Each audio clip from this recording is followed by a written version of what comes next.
Racing isn't easy, but experiencing it is. iRacing puts you in the driver's seat with the industry's leading sim racing game. Drive on laser scan replicas of the greatest racing circuits from around the world. Go head-to-head against other drivers chosen by skill-based matchmaking to ensure competitive racing at every level. Compete across all your favorite series.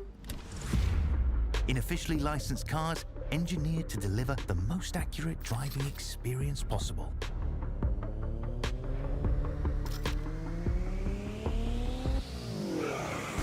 Join a race or host your own with players from across the globe.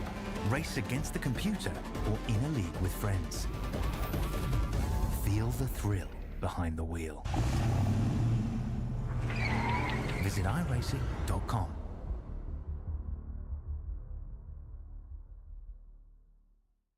When you want to be the best, you can't settle for the rest. For anything on iRacing, there's just one name you need: McCone. With the launch of McCone Entertainment and McCone Competizone alongside McCone Setup Shop, we now provide the best of the best in setups, paint schemes, coaching, broadcasting, and event organization. With cars across all 4 license classes, we have what you need to hit the track with confidence. Grab a subscription and save money while going fast at McConeSetupShop.com/subscriptions. And remember, at McCone Setup Shop, there are setups, but your victories.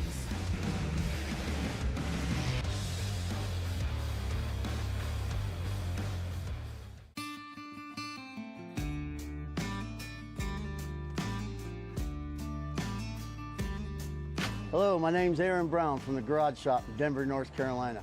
We're here at the famous Bonneville Speedway in Wendover, Utah. One of the most harshest environments on the planet to race in, and that's why we need the best tools Snap-on has to offer. What we use here to pump up the oil in our race engines to prime them is this Snap-on screw gun.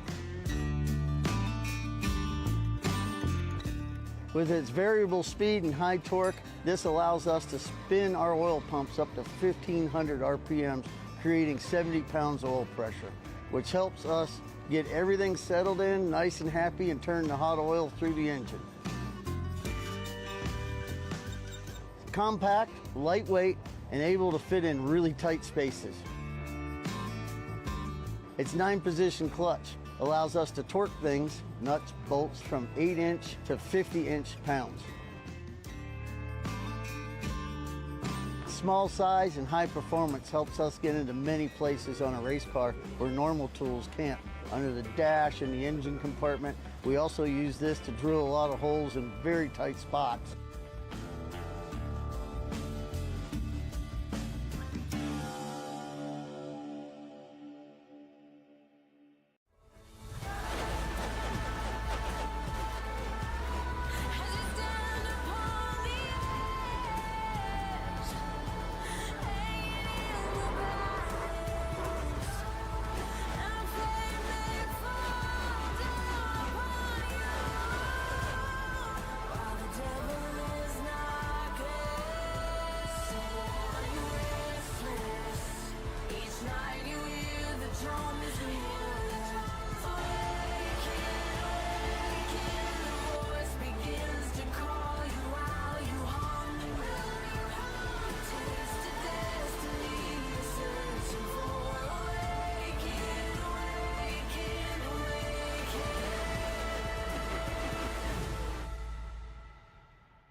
They call this place the world center of racing for a reason.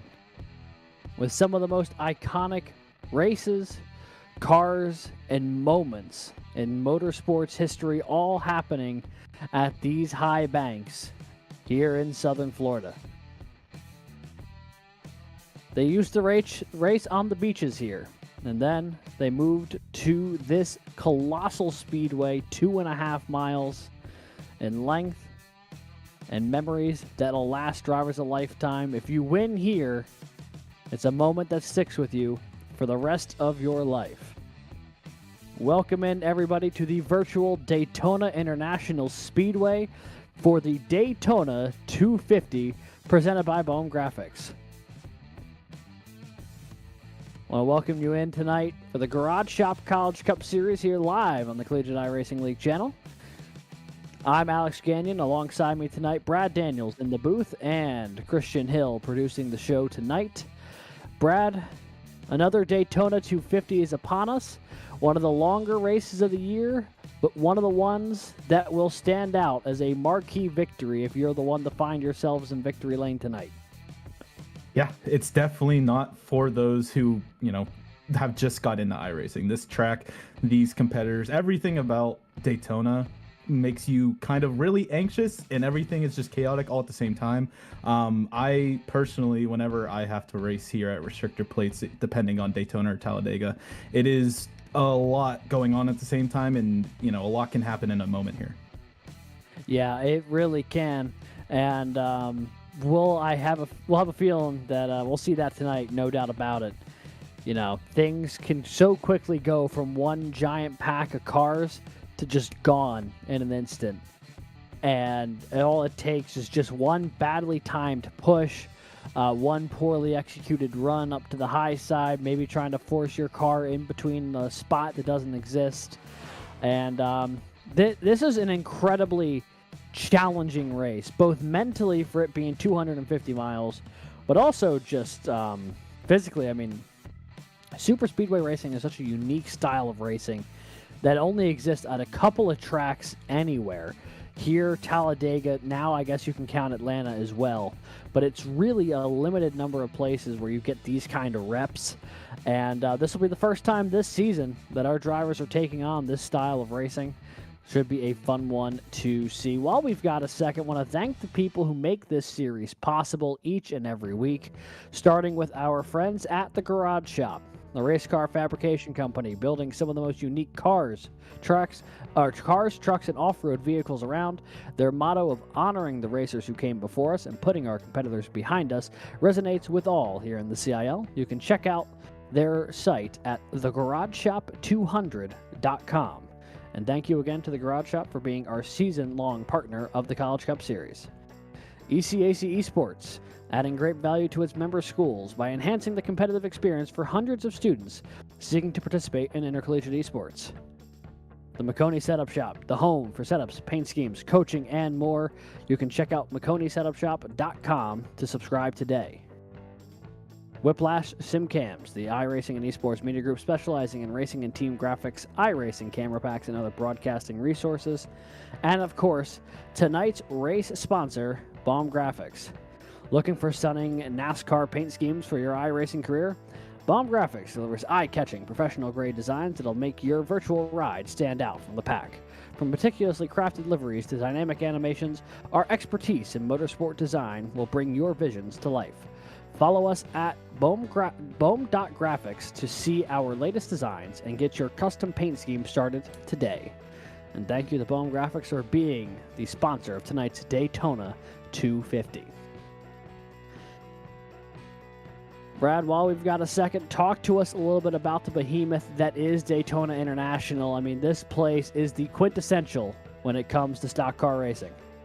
Yeah, anything from stock cars to long endurance races. You can see there's a lot going on here in Daytona, and you can see tonight we are going to be using the oval configuration, obviously 2.5 miles, banking anywhere from 3 degrees to 31 degrees, and we have been here in Daytona since season 2, so this track has been reoccurring, and obviously for the third annual Daytona 250, it's liked here in the CIL, and we see a lot of great racing, a lot of action, and I think this track obviously will hold a lot of speed for those who we might not see at the front a lot. So going at this track is pretty spectacular. We've seen a lot of 3 wide, even 4 wide action here, and it's not that big of a track, Alex, honestly, to be for some of the racing we've seen. Yeah, it's a lot narrower than a place like Talladega. Which really results in some of the difficulties moving your way up through the field here, especially when things when things really get bottled up and everyone's pushing late in the race. It's not like Talladega where you can run 4 wide comfortably. Here, you run 3 wide, and it already gets a little bit sketchy. We'll see plenty of 3 wide tonight, as that is what it's going to take to get to the front more often than not.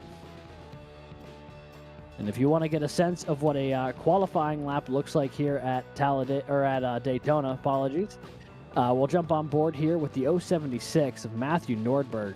And the qualifying here is actually more complicated than you might think, because you're allowed to get a little creative with track limits, as approved by the CIL stewards tonight. Everyone started getting a little dicey with the apron, but ahead of time, the CIL steward said that was A-okay, Brad. So we'll take a look here at what Nordberg's doing, and I think it's worth noting the qualifying speeds and the race speeds are drastically different. Yeah, and first things first, I mean, qualifying-wise, we have the top 40 are within about a 0.15 of a second of each other. So the field is very close when it comes to qualifying, but race pace and overall race quality in each and every single driver is different. So ideally, as you can see here, Matthew Nordberg using tire line, gain momentum, and that is one of the key elements here at Daytona, is using that momentum, using the speed for every inch, every single move. You need that momentum to really get past anybody. And you can see that Matthew Nordberg used that upper line to get that speed, try to get a little heat in the tires as well. And now it's all about just letting the car guide you through the turns, keeping it on the apron, making sure you're not making any too sudden moves. And, you know, that could really kill your speed when it comes to qualifying, because as of tonight, we have 4 drivers that are not going to make the show, and literally just a tiny little swish of the wheel could really make you lose tenths or, you know, 100ths of a second. That could cost you everything here. Yeah, we had the first driver out tonight missed it by 0.08 of a second. Yeah, it's incredibly tight up the field, but also noting, you know, by yourself without that draft to pull you down the long straightaways here at Daytona, you really miss out on some of the speed you'd have otherwise. Qualifying pole sitting pace was in the mid 49s. Fastest speed recorded in practice was just south of 45 seconds. So over a 4-second difference between qualifying and practice. So race pace will be picking it up significantly. And we can take a look at tonight's starting grid for the Daytona 250, presented by Bomb Graphics, coming up on your screen right about now. And our pole sitter tonight, the winner here at Daytona back in Season 7, it's Drexel's Jason Wallet looking to get his second Daytona 250 victory. Edward Sanchez from Baruch College, still looking for win number 1 in his CIL career, will line up to his outside. Row 2 tonight will be Brandon Schulenberger from Wingate University, and Auburn's Landon Velicki rolls off 4th. In the 5th position tonight, it is Connor Zabosian from Kettering University. Ryan Whitlock from Alabama Huntsville rolls off alongside. Row 4 will be Penn State's Andrew Voigt and Logan Smith from Auburn. And in row number 5, it'll be Clemson's Drew Williams.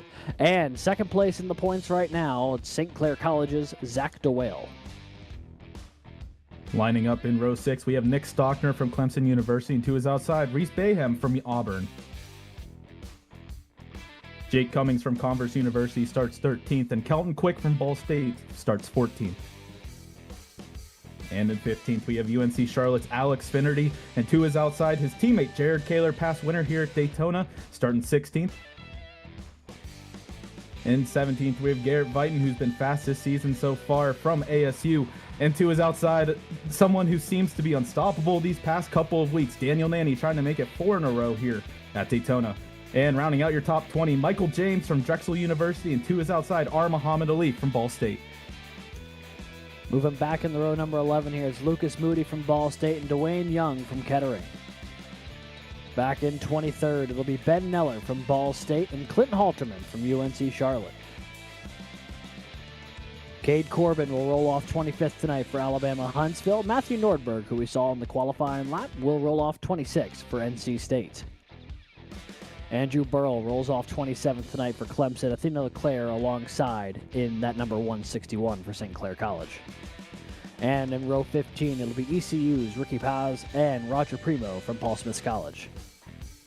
In row 16, we have Nick Henley from Ball State University. To his outside, Andrew McGill from Auburn University. In 33rd, we have Wesley Shaw from Texas A&M University Texarkana. And to his outside, Andrew McManus from the University of Toledo. In row 18, we have Josh Giambrone from Rowan Barris Community College. And to his outside, Ethan Decatur from Valparaiso. In row 19, Dylan Godina is from Penn College of Technology, and to his outside, Jack Wilson from the University of North Georgia. And rounding out your field tonight, Nathaniel Crone from the University of Toledo starts 39th. And in the 29, Keegan Cowlick from St. Clair. Keegan Cowlick just beating out Lee Kane for that final spot by 0.08 of a second. Lee Kane, Grant Schiller, Zach Tallman, and Carter Copini, the 4 drivers not going to make the show here tonight, qualified 41st through 44th. Field only takes 40, so these 40 cars on the grid now getting ready to rock and roll for the Daytona 250. Brad, and this is the moment, especially at a super speedway racing, where the nerves are at an all-time high. You just know how tightly everyone's going to be running together, but until you actually get up the speed, you don't really know what that's going to look like. So this is the moment, at least in my opinion, I'd imagine, where the drivers really start to feel the tension and the pressure. Yeah, that tension and pressure is not going to go away. As you can see, it's about 87 degrees on the track, so not too hot, but tire wear is not really going to come into a factor here today at Daytona. And you can see the estimated fuel window somewhere between 40-45 laps. And then, 250 miles, the longest race of the year right now. So this is going to be a test of endurance and a test of attrition for all these drivers. Yeah, it certainly will. 100 laps, 250 miles from crowning a new Daytona 250 champion. Will it be someone like Jason Wallet taking his second ever Daytona 250 crown? Or will it be someone new like Edward Sanchez, Brandon Schulenberger, or Landon Bellinger? Or any number of the 40 drivers in the field here tonight? As they make their way out of 4, all these answers about to come to fruition as the pace car going to make that left-hander down the pit lane. Wallet and Sanchez leads the field to the green. Green flag in the air. We are racing at the world's center of racing.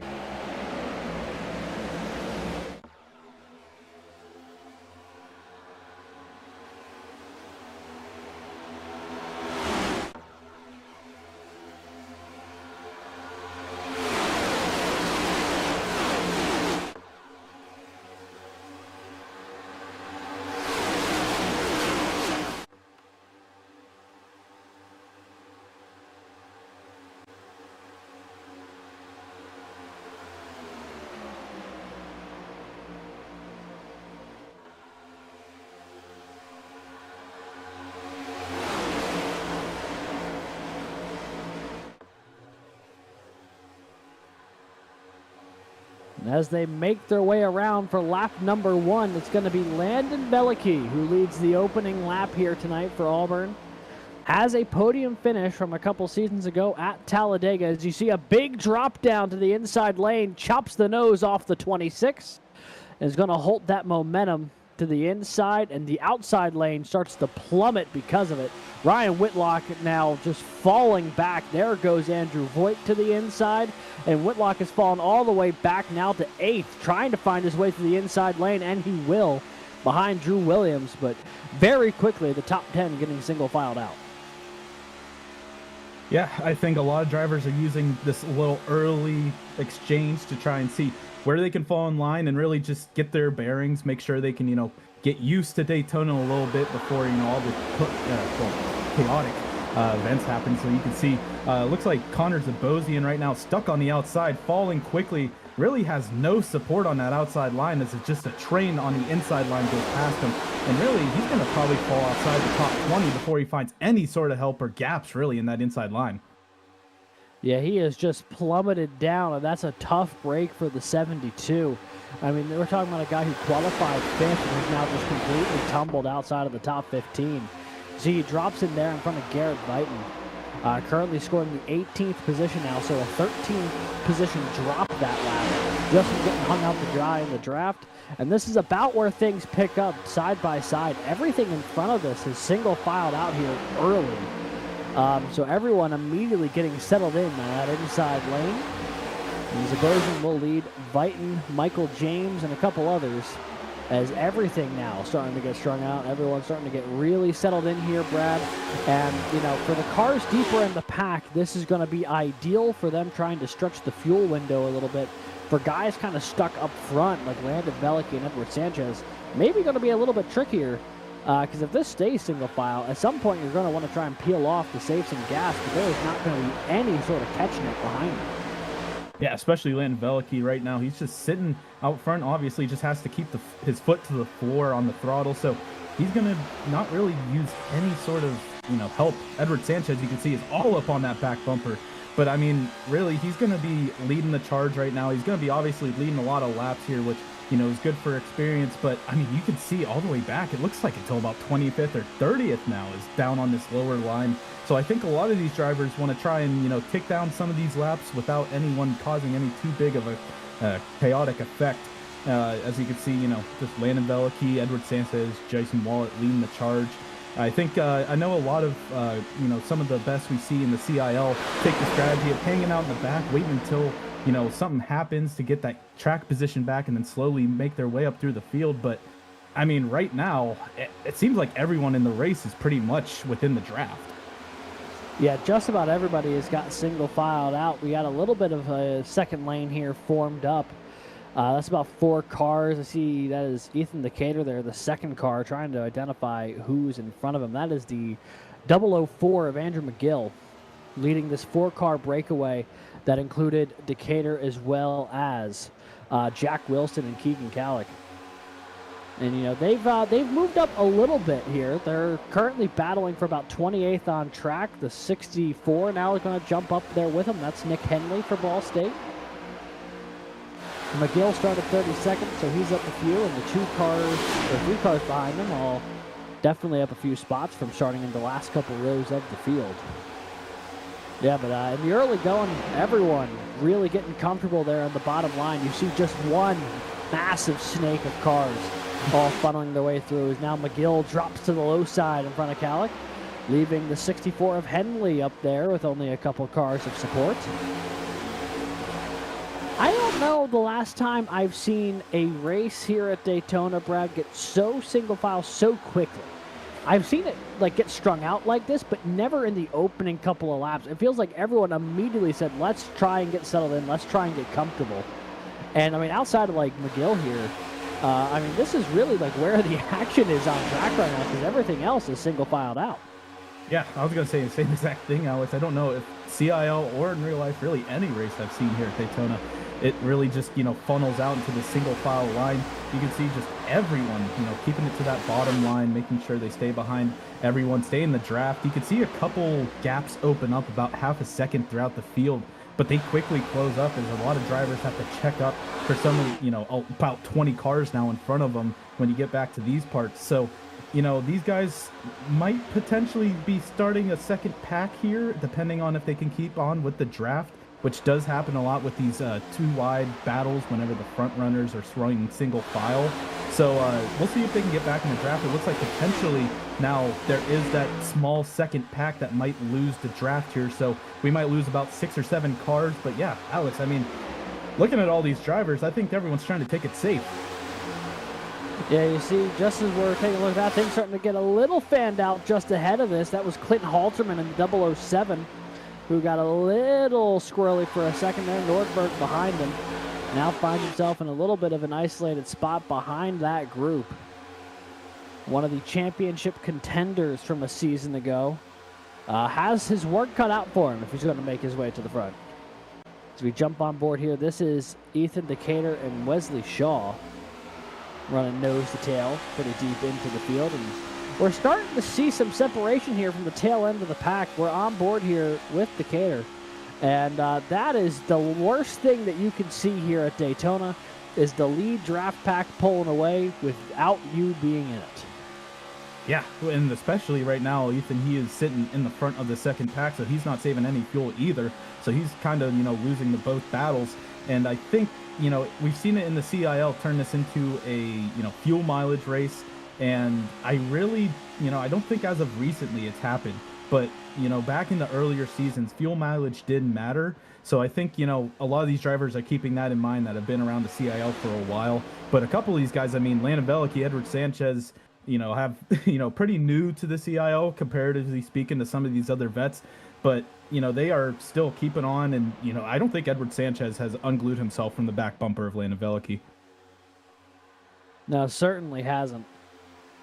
As we take a look back up to the front of the field, Veliky, Sanchez, Wallet, Schulenberger. 4 cars starting to get a little bit of separation here from Andrew back in 5th. However, things are starting to pick up just at the tail end of this pack. Looks like Kelton Quick going to try to make a run on the outside in that number 2 machine for Ball State. And I think Ball State might be trying a little strategy here. As you can see, it's a Ball State 3 cars deep on this outside line and no one else. So Daniel Naney, Armaham Leaf, Kelton Quick, all in line trying to make this outside line work. Right now, Kelton has to get his bearings. And I mean, honestly, Alex, whenever you're driving here at Daytona, it's hard to be both a good pusher and a good leader, someone who can take the bumps, but also someone who can give the right bumps, because if you don't give that right bump or you can't, keep the car intact, you're going to send it into the outside wall really easy. And I think a lot of people who watched the Daytona 500 yesterday and, even races in the past have seen that time and time again. Yeah, and the question also comes for these drivers of how quickly can you identify which one your car is better built for or which one fits your driving style more.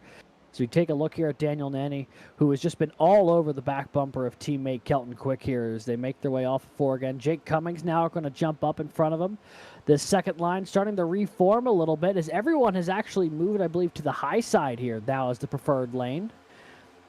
And it leaves only a couple cars down low.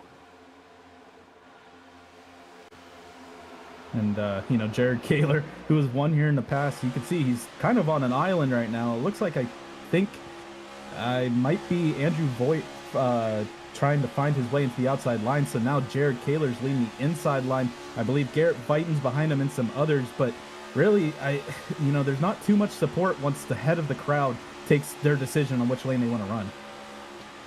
Yeah, now here he comes up to the back bumper of Jason Wallet. Is he going to give him a shove? Believe he is. Big time shot to the back bumper of the 76.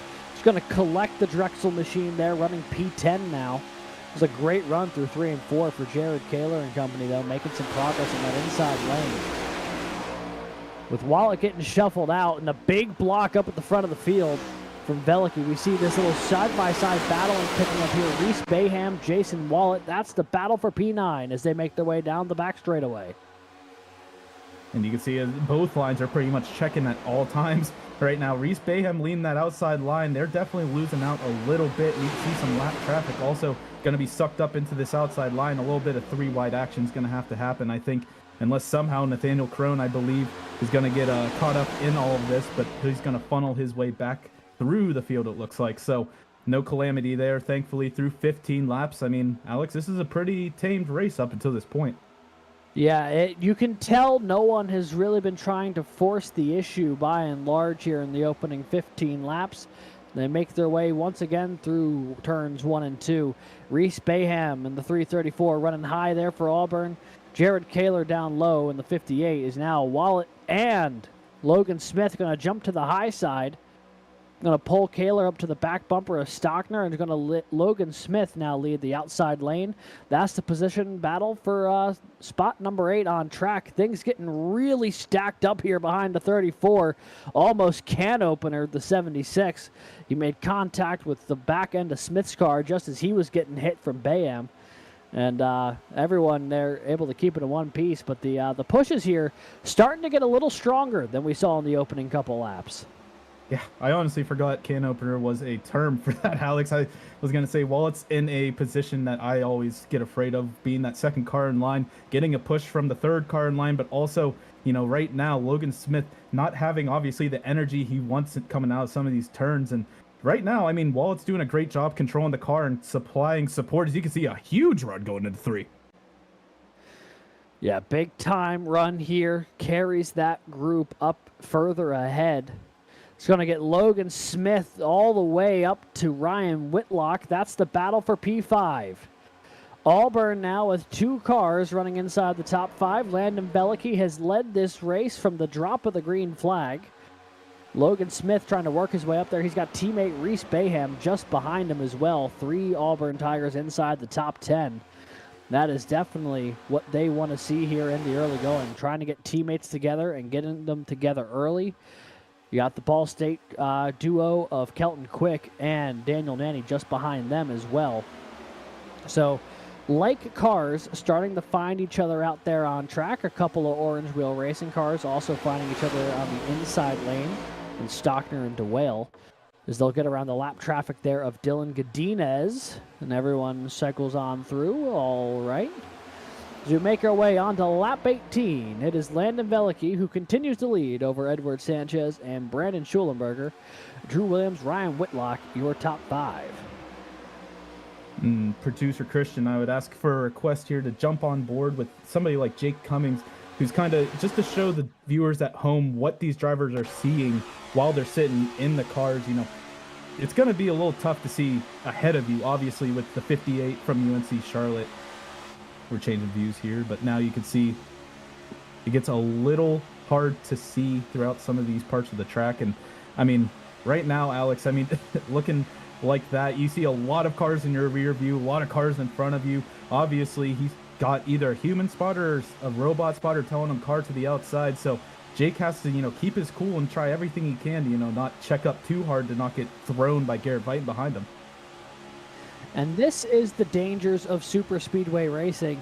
If someone up at the front of the field even gets checked up for just a moment, that just ricochets deeper and deeper into the field, and an incident that may have started in row 2 or row 3 may not finalize until you get to about row 10 or 12, when just it simply becomes unsustainable to try and maintain that level of checkup, and can really cause massive issues. That's how we've seen the big one come out time and time again here at Daytona International.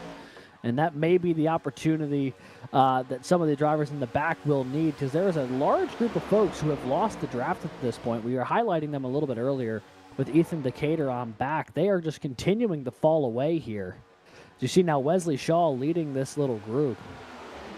But this pack currently scored about 12 seconds off the lead group, and that is only going to get worse as this continues to stay green. And there is a couple of really fast cars in there, one of them most notably Athena Leclerc, who had to serve an EOL at the start of today's race, and has not had the opportunity really to rally back to the front, getting caught up here with this second group, just trying to keep the raft afloat per se, until they have the opportunity to stack back up to the front of the field. Yeah, these guys don't obviously have the amount of, you know, cars within their pack, so they're going to lose time no matter what. Athena Leclerc, great pusher, you know, great at these restrictor plates, but also just, you know, not much you could do with the situation you've been given. Pretty much you just have to wait for a caution or some sort of strategy called maybe to happen. But you can see some of our big movers so far. Keegan Kallick going up 21 positions in 21 laps, a lap of position. I mean, at that time, you know, he's going to be up at the lead in no time.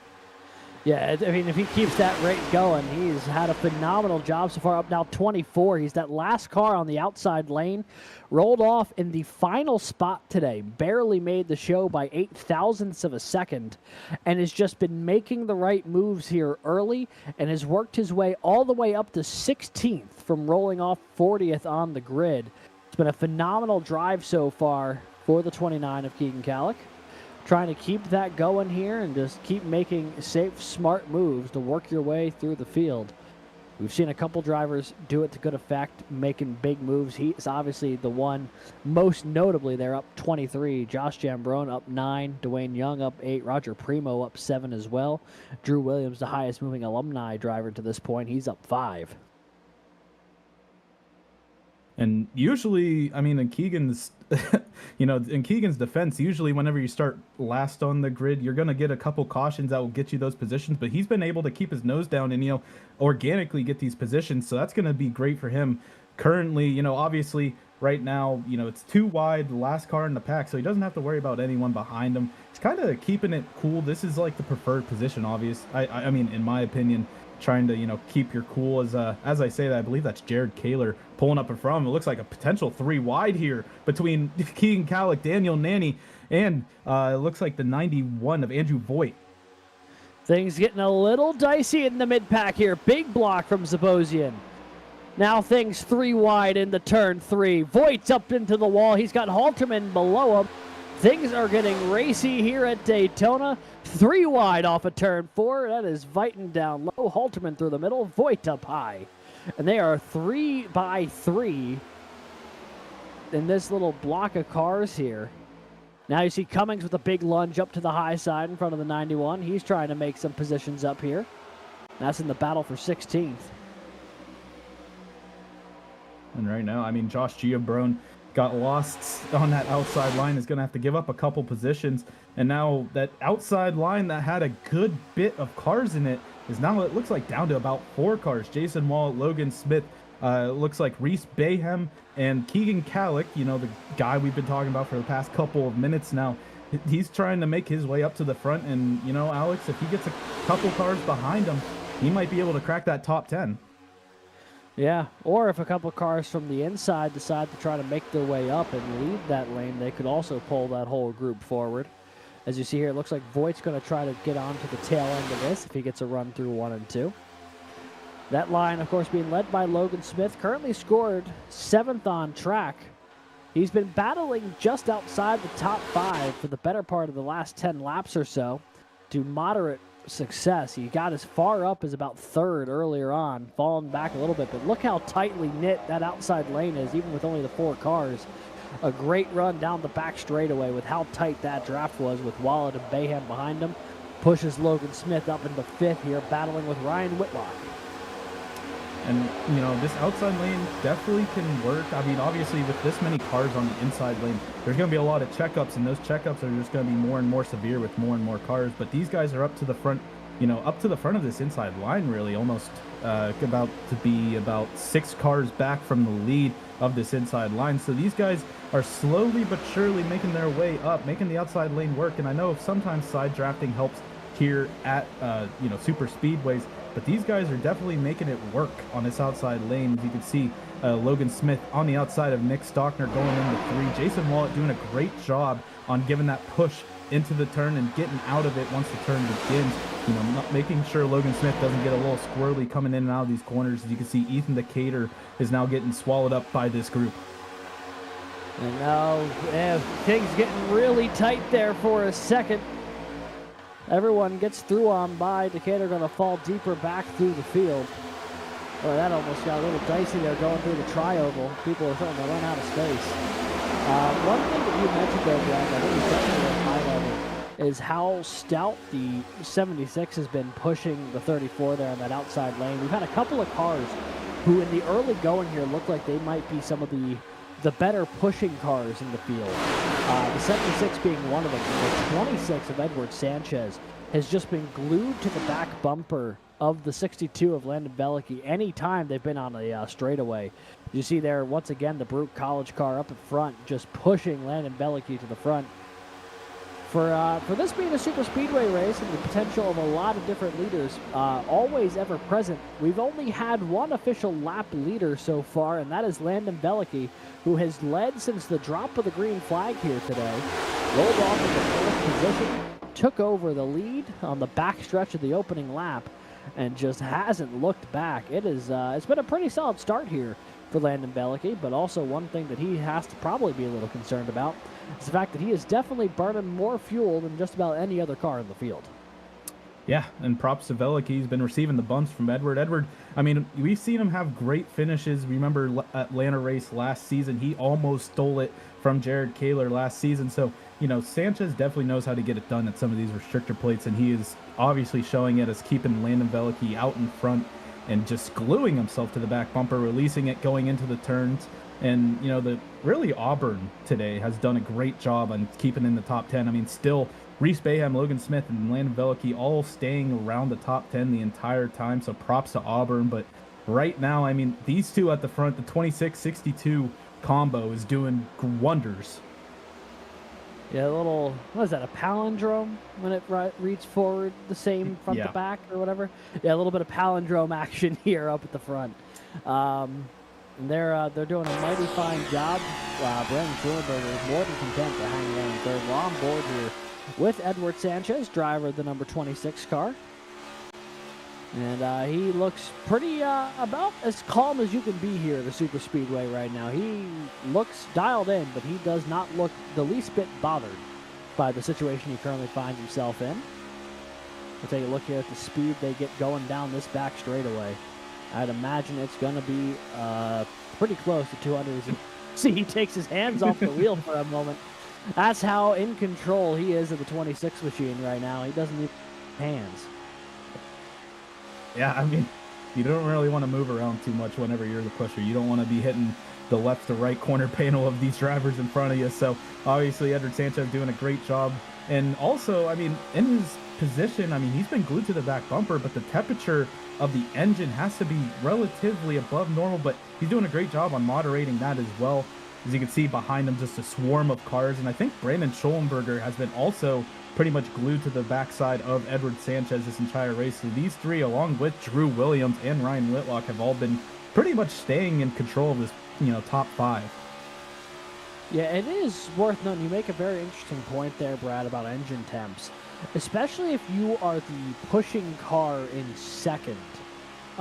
It is very possible to get those engine temps a bit higher. You don't get any clean air getting to the nose the more often you spend glued to the car in front of you.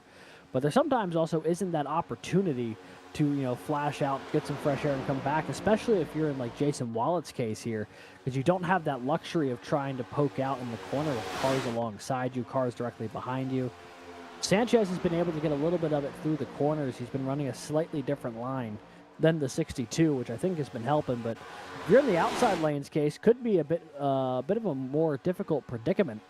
As we see now a few more takers to this outside lane, and they're starting to get a little bit more support and a little bit more momentum running up toward the front of the field, trying to get clear of Ryan Whitlock for fifth with their eyes set on Drew Williams ahead. We've got about 8 cars now stacked up in that outside lane as they roar their way back to the start-finish line. Bellicky still leads the inside lane. His Auburn teammate, Logan Smith, leads the outside, but he is still several cars removed from making this a real battle for the lead. And Brad, I've been keeping an eye on that lap counter, and we are getting pretty close to when they'll have to start coming down pit road here. Yeah, especially for Landon Bellicky, and now at this point, Logan Smith, Auburn, obviously holding their own on these, the front of these two lines, but also burning up a ton of gas with it. So really, Reese Bayham might be the only one of the Auburn drivers that might be in a situation where he can pit with the rest of the field, because right now, I mean, definitely Landon Bellicky, I feel like, has a lap or two below what everyone else does in this field, because if everyone's dragging their brake or letting up on the gas, whichever technique they're using, obviously that's saving some sort of fuel. And, over the course of now 34 laps, that's just going to add up to, not only a lap or two, but for, staying in the draft that is essential here in Daytona. These drivers from Auburn are going to, kind of might miss out here depending on how the field comes in.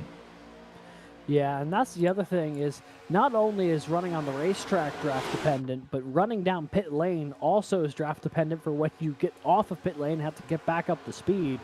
A solo stop is just as detrimental as falling out of the draft. You need people to go down pit road with you at the same time to give yourself a chance, but then there's also the dangers of a bunch of cars pitting under green simultaneously. It is really one of the trickier aspects to running here at a super speedway are these green flag pit stops, and we may just be seeing them. That pit window estimated to be open here in about 5 laps and could be stretched out as many as about 10 from what we were hearing in practice before the race here today.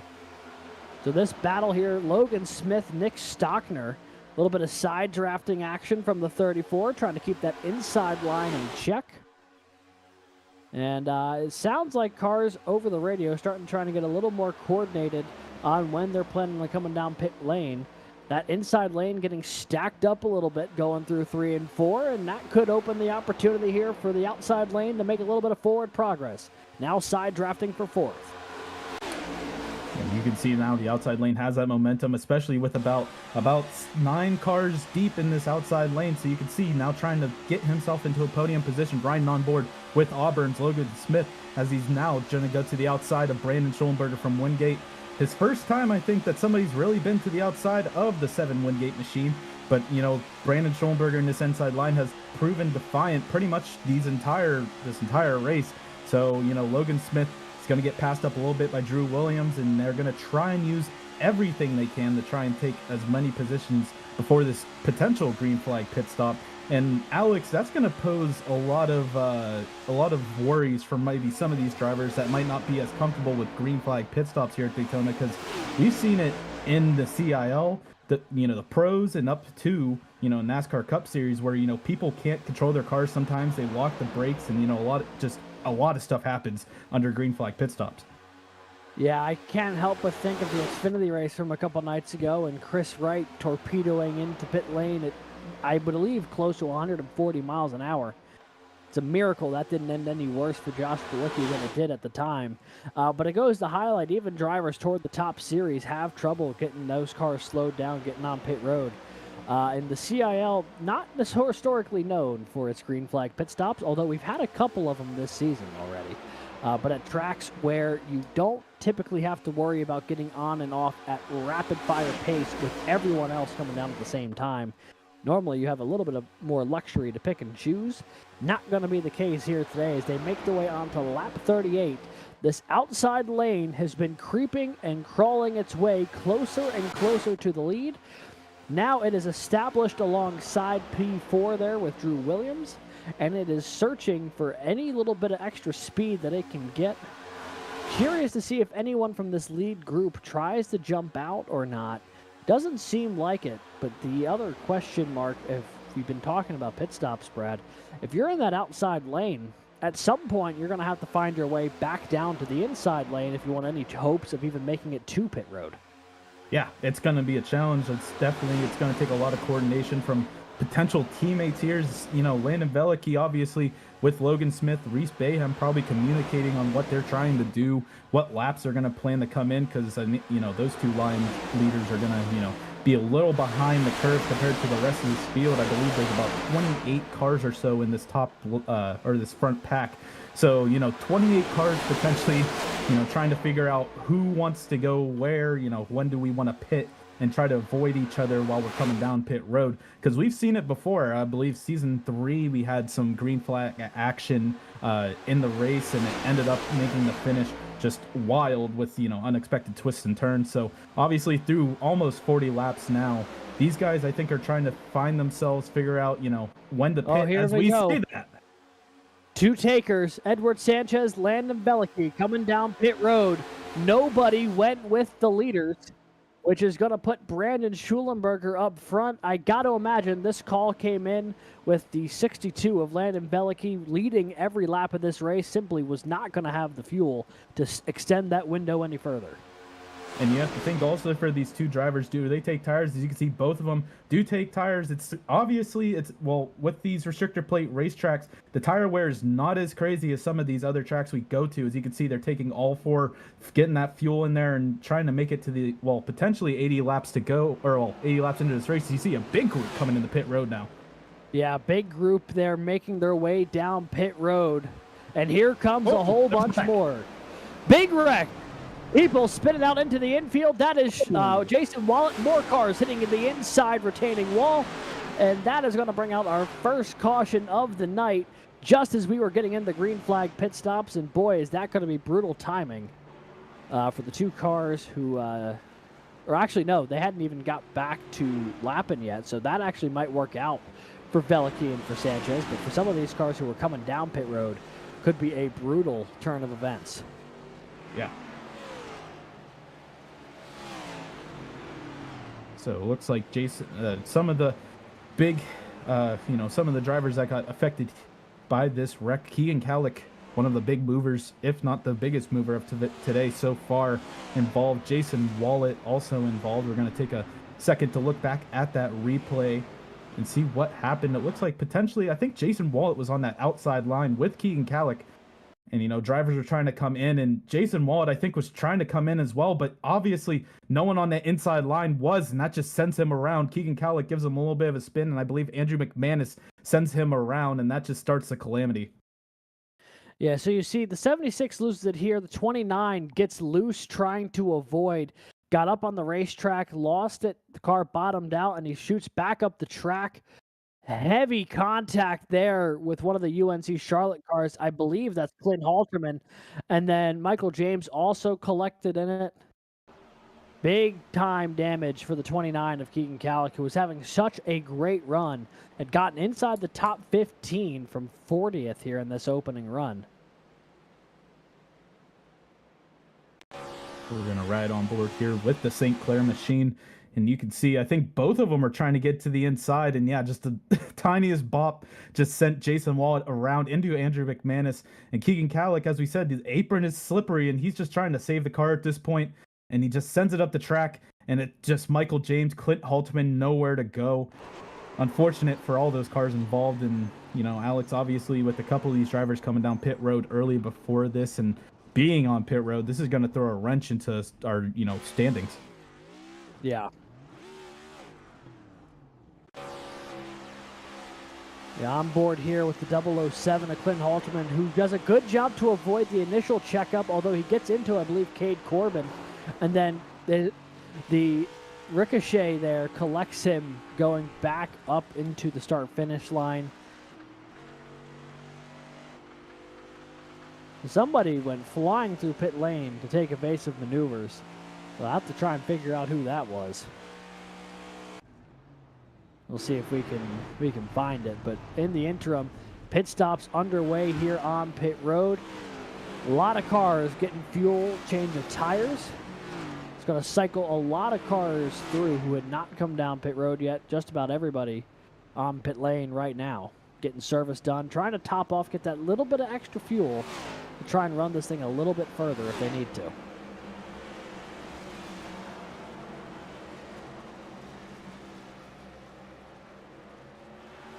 For anyone just jumping in to tune in today, this is the Garage Shop College Cup Series Daytona 250 presented by Bone Graphics. First caution of the day in the air here at lap 41. Big accident making their way down for green flag pit stops.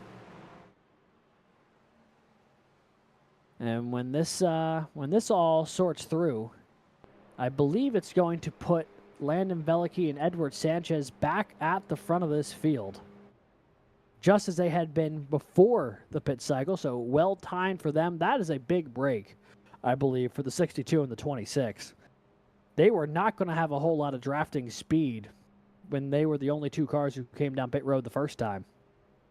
But they get bailed out with the caution, and they're going to cycle right back to the front with with Reese Bayham, Logan Smith, and Andrew McGill, I believe, your top five. So 4 Auburn Tigers in the top 5, I believe, if I'm reading that right.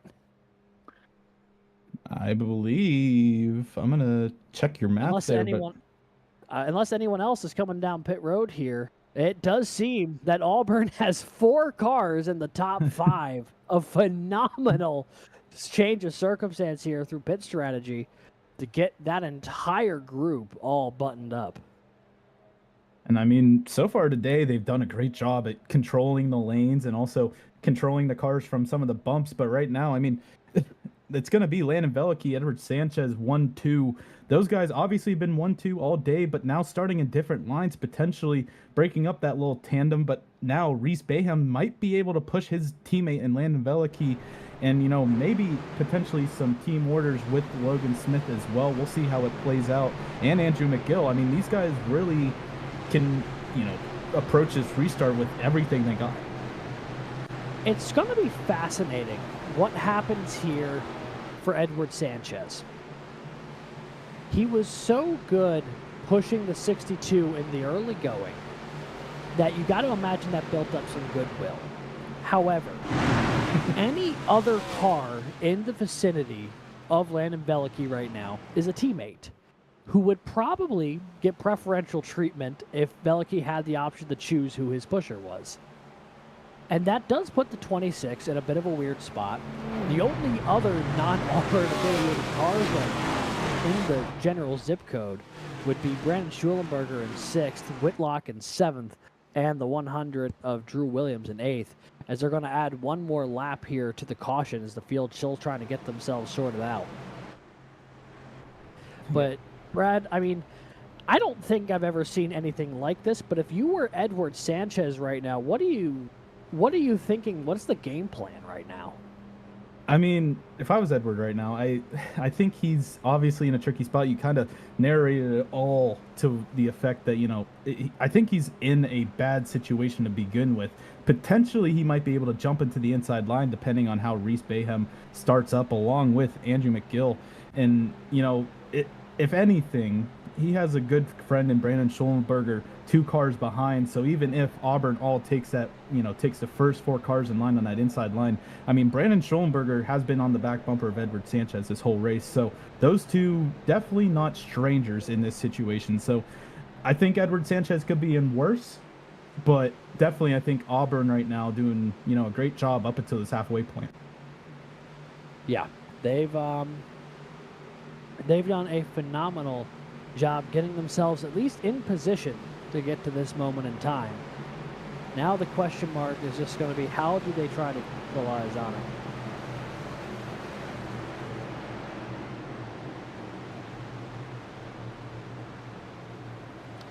So that penalty going to be assessed to the 76 of Jason Wallet for trying to pit from the outside lane. From my understanding, it sounds like the crew of the 76 was saying that he thought the whole group was coming down pit road that time by. All the cars to his inside were trying to push it one more lap, and that's where the discrepancy happened, where he got out of the throttle and then had contact there with the 29 of Keegan Kallick. One thing I wanted to note quickly is Andrew McGill is up 26 positions from starting 32nd. Well, actually, now it's 27 positions since he's starting in 5th. So right now, McGill also having a great day, moving, getting through the field. And I don't know exactly when he pitted, so he might have organically did this, or there was some, good timing with the caution. Either way, he's up there with his teammates. So here we go. Lights are off on the pace car. And the pace car going to make its travels back down pit lane for only the 2nd time today, the first since the opening drop of the green flag. And as he goes to make the left-hander back down pit lane, it's going to be Landon Velicki leading the inside lane of the Auburn Tigers. Edward Sanchez going to lead the outside lane as the green flag back in the air here at Daytona. Absolutely huge jump by the 62. He's going to take control, obviously, and Edward Sanchez able to file in line along with Logan Smith. So it's all Auburn top 5 right now. Brandon Schollenberger is going to try and lead that outside line if possible. Drew Williams drops down to the inside. So Schollenberger does the same, and it looks like it's going to be a similar type of restart to last, as Kelton Quick is now leading that outside line. Yeah, everyone immediately gave up on the front row, or on the outside lane, when the front 2 rows all dove to the inside. Sanchez and Smith dive down low. Schollenberger going to do the same. First side-by-side on track right now is Kelton Quick, who's trying to fend off Drew Williams for that 7th position right now. Quick has got a little bit of teammate help. He's got Lucas Moody and Daniel Nanny behind him. So the Ball State trio going to try to work their way up to the wall of Auburn up there as the caution's out for the 2nd time. Yellow's out somewhere deeper in the field. Yeah, I have no report of where that is at. Oh, Garrett Vighton. It's in the infield. It may have been the 42. Oh.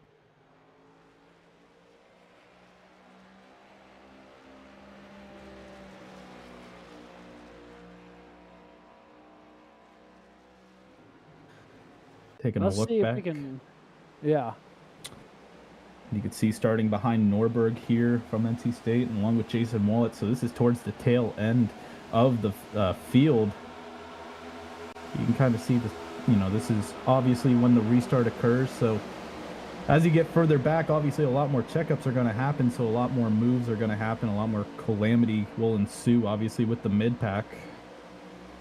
Yeah, so I believe it's coming around the next time. Oh, there it is. Yeah, Nick Henley Garrett Vighton, Matt Nordberg, the three of them all caught up there going across the start-finish line the lap after we went back racing.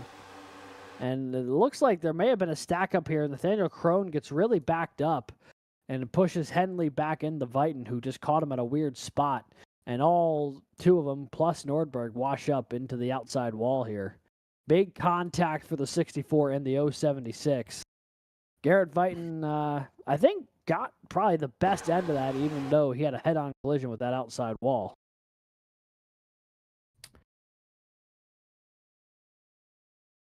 Ooh, as you can see, the NC State machine, the front right is definitely up in the air, and obviously I think Matthew Norberg's day is done. Garrett Vighton also taking heavy damage. I don't think day is done necessarily, but definitely going to hurt his chances, and Nick Henley is going to be stuck in pit road after all of that.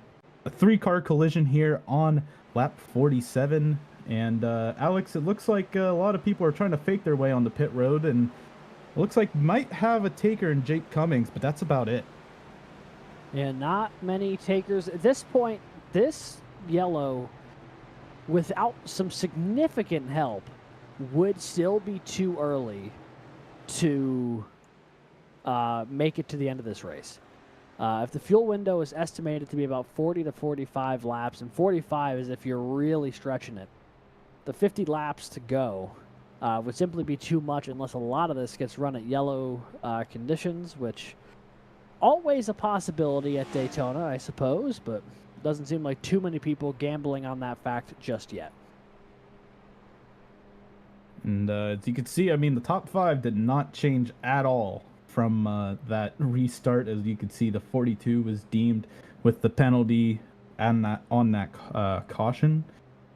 But Alex, we're kind of set up in the same situation as before. Brandon Schollenberger is, from Brandon Schollenberger in 6 up until, Landon Velicki here in the lead. These guys did not change any sort of position. Kelton Quick, Lucas Moody made their way up to 7th and 8th. And, after that, it was a little bit of positioning bargaining, but, a lot of people dive down to that inside line, and, it's going to obviously, I think, happen again unless these guys really want to try and race it out at the halfway mark. Yeah, and that is certainly a possibility. We'll see how this sort of unfolds. While we have a second, I guess it's worth highlighting a couple of the drivers in the field today who have won here at Daytona in the Collegiate iRacing League before. The oldest running victory since last time winning at Daytona would be the 58 of Jared Kaler. He won all the way back in Season 2. That is the UNC Charlotte machine there of Jared Kaler, multi-time College Cup Series champ, and won here all the way back in Season 2. The next active driver you'd see who has won here at Daytona, you jump all the way to Season 7 with Drexel's Jason Wallet in the 76. He another guy who's won a Daytona. The Wallet, though, did it in his first ever Garage Shop College Cup Series race here in the CIL. And it still, to this date, is his lone College Cup Series win, looking for win number 2 here today. He is the pole sitter, although running right now in the 30th position. Moving up to Season 8's winner, the next year it was Zach DeWale, who's currently sitting 2nd in the points. It's been a phenomenal season so far for the 519 of Zach DeWale. Currently scored in the 16th position, and looking for win number 2 here at Daytona and win number 3 at a super speedway. He also picked one up at Talladega a couple years ago. And our most recent Daytona winner came back in Season 10, and that would be the man who's currently on the 3-race win streak and on top of the point standings, Daniel Nanny, currently running in the 9th position, looking to go back-to-back here at Daytona for the CIL, and looking to go 4 in a row here in Season 12. Garrett Vighton won the season opener, and then it's been the Daniel Nanny show ever since. He's put on a phenomenal drive so far in the opening few weeks of the season, and he has the opportunity to put up some history here on more than one effect, Brad, if he gets the win here today for both Daytona's sake and CIL competition. He's been trying to make that outside work, and he has obviously Lucas Moody, Kelton Quick, and some teammates around him.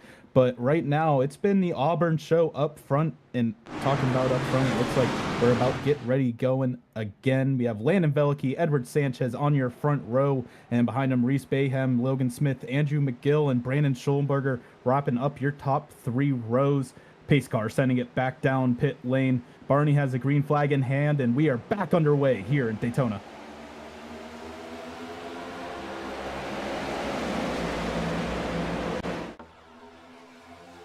As they roar back into turn number 1. Very similar to the previous restart. Everybody going to jump down to that inside lane in the opening couple rows. It's going to leave Brandon Schulenberger up to try to figure out what he can do from P6 up there on the outside lane. Alongside the Ball State machine, I believe, a Kelton Quick. Going to try to get a run. But I mean, right now, everybody is just trying to track down the just clinic that Auburn is putting on up front, along with Edward Sanchez tucked right into the mix there. And then you see, we're starting to find some teammates seeing each other out there on track. A couple of Ball State cars linked up, a couple of UNC Charlotte cars linked up, a couple of OWR cars finding each other out there. At this point in the race, Brad, if you haven't been able to find your teammate, it's probably through a lack of trying than anything else. I mean, this field is really starting to find their friends out here as we make our way into the back half of this one. Yeah, I think a lot of cars have been trying to, use that inside line, play it safe, and also keep the track position that they can. But yeah, I think Ball State, Auburn, and some of these other like Clemson and St. Clair, along with UNC Charlotte, have all really been trying to, use different lines, get near each other at least, give each other a little bit of help where they need it. And I think right now, I mean, Daniel Nanny, you can see, is currently going to be leading that outside line on the outside of Andrew Voigt and Zachary DeWale. So I think, these guys are going to try and do everything they can to keep the position they can have, and, get their way into at least the last quarter of this race to try and, put themselves in a good position to potentially find their way into, the top 10. Because, here at Daytona, I don't think anyone can confidently say they're going to, stay within this top 10 when when it comes down to it. Yeah, it's so hard to keep yourself in position here. You just have to consistently be making the right move at the right time. And sometimes a move that might seem perfect in the moment ends up being your downfall here at Daytona. As you see now, Stockner, a big jump up, and Daniel Nanny said forget about it and just left him out to dry. Stuck in the middle now and plummeting is Nick Stockner. He's going to find a gap here behind Kaler. He's going to lose about 5-6 spots from that, though. He tried jumping up to lead the high side, and Daniel Nanny just ran it up the hill and went right around him. Yeah, and I mean, obviously he didn't have as much momentum as Nanny had, and Nanny, instead of using that momentum to try and transfer it onto the back bumper of Nick Stockner, he instead just went right around him along with about 4 or 5 cars before Stockner had to foul in line. And, as we've really been talking about this outside line, at least trying to do something, it's fizzled out to the 2 cars, and it looks like our Muhammad Alif and I believe Dwayne Young are controlling that outside line. As you see, it's about 22 or 23 cars now leading this front pack, and then you got a second pack forming. Yeah, it's still Nanny and Zabosian dive down to the inside in front of Stockner, and now this lead pack is more or less single filed out. So we have 46 to go here in the Daytona 250. Landon Veliky, by far, has been the dominant car here today, but he really has not been challenged at any point. I mean, right now he's got Edward Sanchez behind him, who's been more than content to help push him along here in the opening going, and then teammates Reese Bayham and Logan Smith. So right now, Landon Veliky is just reeling in those bonus points for leading laps and then leading the most laps, of which I have no doubt he will be the person with it at the end of this one. And now it's just going to be a question mark of when does someone try to make a move, and how does that present itself? I do not believe they'd be able to make it on fuel. So at this point, there's a lot of strategy going into play about where people are running and how hard they're running at this moment in time. You see, Kelton Quick has done a great job working his way up through the field. He started 14th. He's up to 5th. And to that point, Lucas Moody, who started 21st, he's up to 8th. Ball State starting to infiltrate that top 10.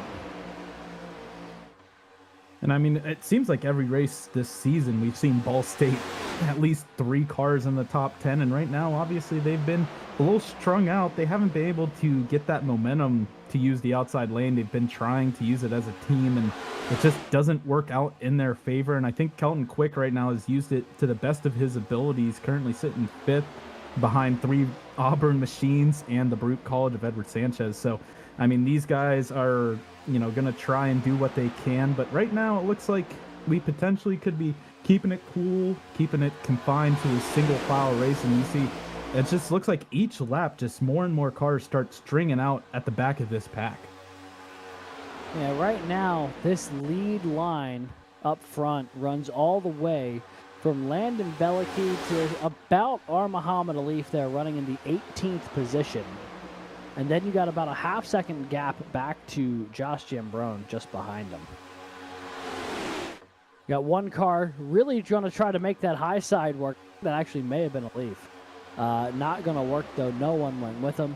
And this is the troubling thing with Daytona sometimes, is that, you want to try to make something happen, but with how draft-dependent these cars are at this track, if no one goes with you, you basically just signed, sealed, and delivered yourself to the tail end of the longest line, or until you find a gap to dive back into, as the laps continue to tick away here from Daytona International.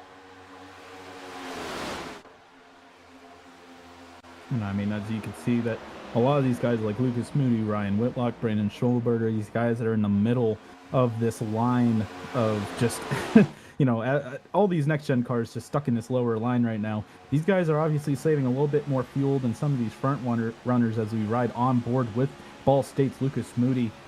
You can see he has a mirror full right now. Brandon Schulberger in front, Ryan Whitlock behind him. And he's just, trying to keep it cool.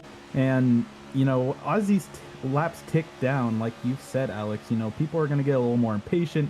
And eventually we're going to see people try to challenge Landon Belicky for the lead. But, I mean, Auburn and Landon Belicky have definitely nailed down that most laps led in the race. It's physically impossible for anyone to take that away from them now.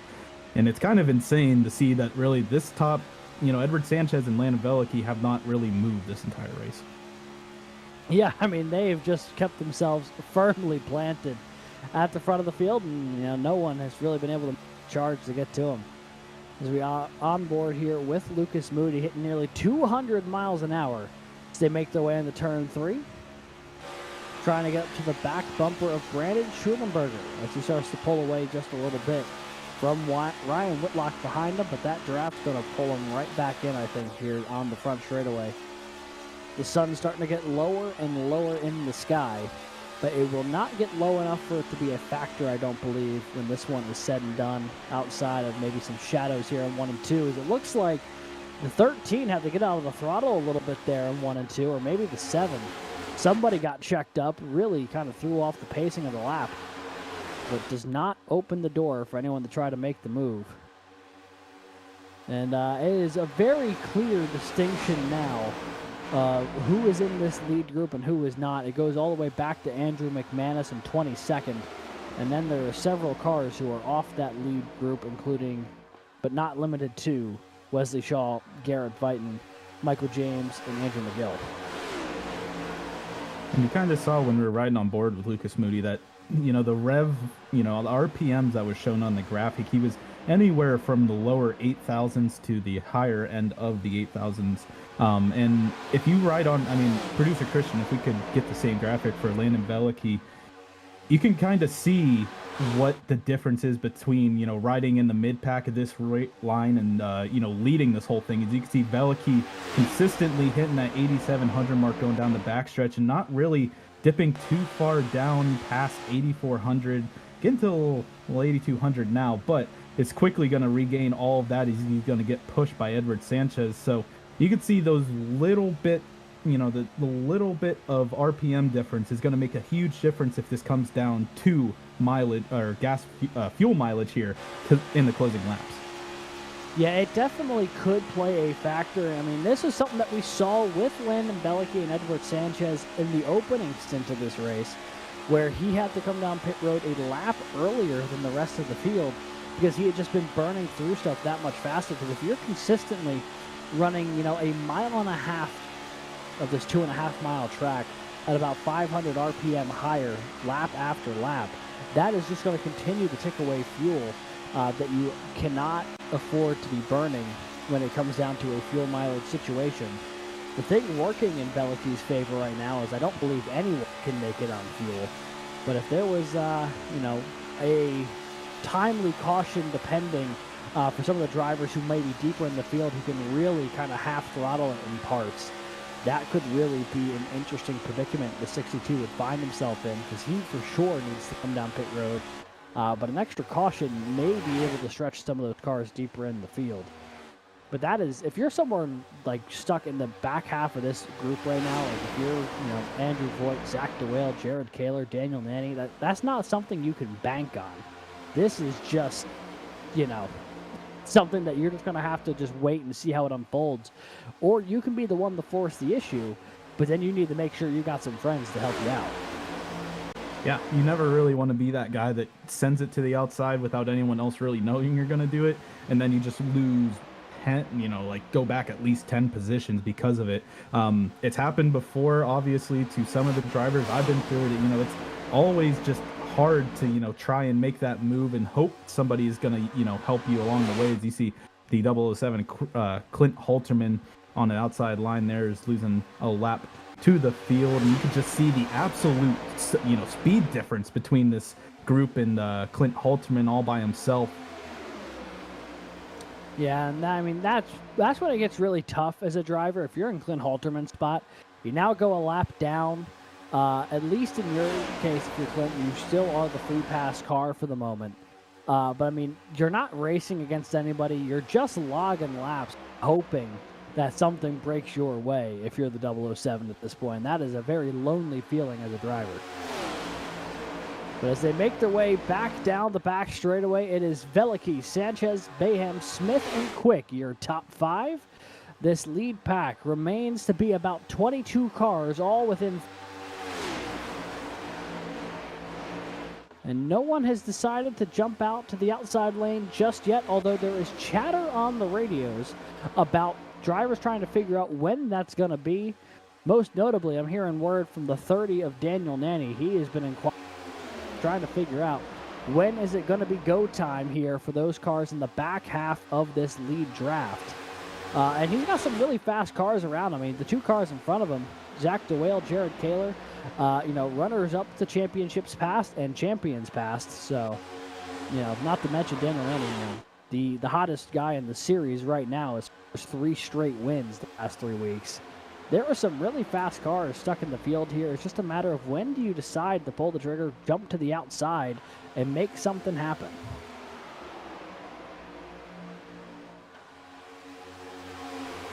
And, I mean, there's a couple people right now we haven't really talked about in this lead group. Connor Sbosian, as you can see, right behind Daniel Nanny. We haven't really talked about him much. He has made his way within the top 15 now, along with some others. Alex Finnerty, UNC Charlotte's Alex Finnerty. I mean, Jared Kaler is not alone here in the fight to try and, you know, have some sort of teammate in this battle. I mean, obviously Kaler has some friends, but I think right now, at least when it comes down to school-wise, you saw Clint Halterman had some troubles earlier this race, and now Alex Finnerty is at least in this top group to try and help his teammate. And, you know, Alex, when you look throughout the running right now of this lead group, you got a couple of guys who we've seen, you know, have success here at the restrictor plate races and can, you know, obviously make their way to the front if they get the right group. As you see, I thought Daniel Nanny was going to try and go to the outside line, but there's a couple other guys here that we haven't, I don't know, have too much experience in the CIL with restrictor plate racing. So I think there's a good diversity within this top 22 cars. Yeah, and it does create an interesting predicament for the cars who have been here before. You know, if you're someone who's run the CIL for several, you know some of the cars you have to keep an eye on when this thing gets late in the day. But there's a lot of faces that you may not know exactly what their plan is going to be when it comes said and done here in the closing laps, I mean, you got to imagine the Auburn cars will stick together. But if you get to someone like, say, an Andrew Voigt, who we haven't seen a ton of here in the CIL, what is his plan going to be here? He currently sits in 10th. He's the lone Penn State driver in this group here. I don't believe he's going to have a ton of friends built in by school, so it starts becoming a matter of who are you going to go with, who are you going to tag along, trying to figure out what is going to happen. As you see the 91 there currently running in P10, and he's not the only one who has some of those questions up in the air potentially. Another guy that jumps out to me is someone who we haven't seen a lot of in the CIL before, who might be a wild card in this one, is the 40 of Josh Giambrone, who is up 18 positions from 35th up to 17th. He's been tagging along with this lead group for a little while, the Rowan Carabasas machine, and he's having a pretty solid day here, just ahead of Jake Cummings. And next time by, I'll be hitting 30 laps to go. And this inside line, you could start to tell, Brad, just a little bit. I think some of these guys are starting to get a little impatient with the fact that everything's running single file. The problem is they know that now is not the time to make it 2 or 3 wide, despite how much they'd like to be making this a little bit racier field. Yeah, and I think a lot of them are also thinking back to that prior green flag caution.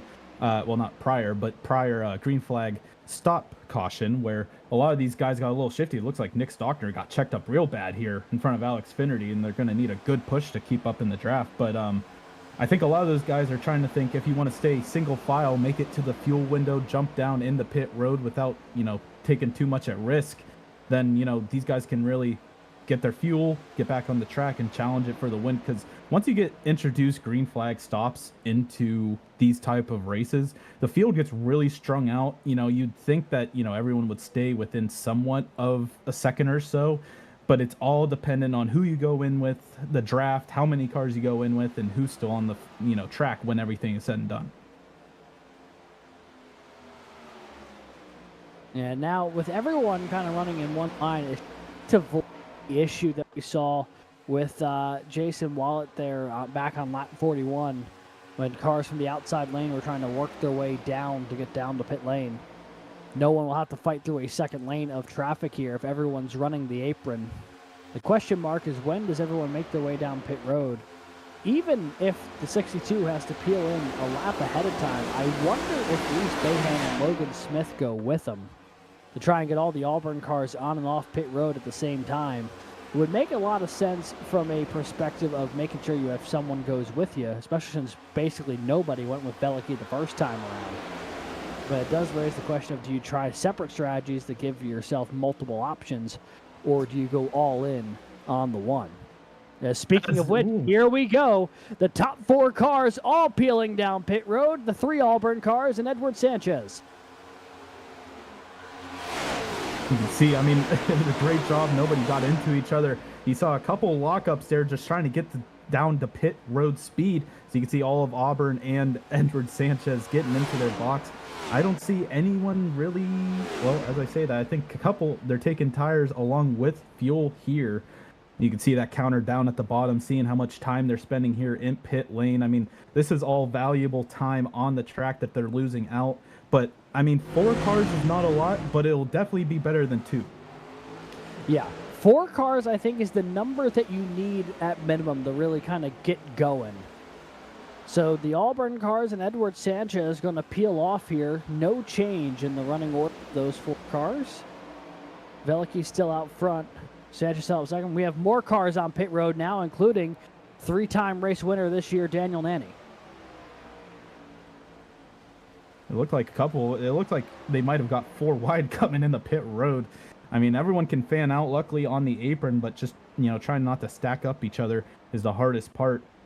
And now this looks group, like a lot of the Ball State cars who made their way down here, in addition to, I believe that is the 40 of Josh Giambrone.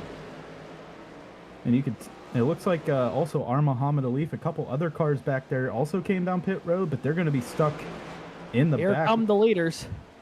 The lead pack coming down pit road now. Schulenberger, Williams, and everybody. Contact between Stockner and I believe that was Zach DeWale, or it was Jared Kaler. It was tough to tell in that pack, but a lot of cars all peeled off here. This will be a huge group of cars all leaving pit road in a moment. And the only car currently on track, Garrett Vighton, takes the lead, but also Wesley Shaw, Andrew McManus staying out. You see just a behemoth of cars coming out pit road. Drew Williams is going to lead this group. Connor Zabosian, and just a conglomerate of more going almost 3 wide coming out of pit road. Yeah, they're going to get itself sorted here. Whitlock settles in front of Jake Cummings. That was almost really dicey. As we look up here now, this will be interesting to see where everyone shuffles out on track. This lead group is pulling off just as Landon Bellicke and company is going to be coming by at speed. The 62 machine should be coming up with some pace here in just a moment. There is the cars who had just pit. But you see, they lost some serious track position to that group with only 4 cars. It may not have been enough.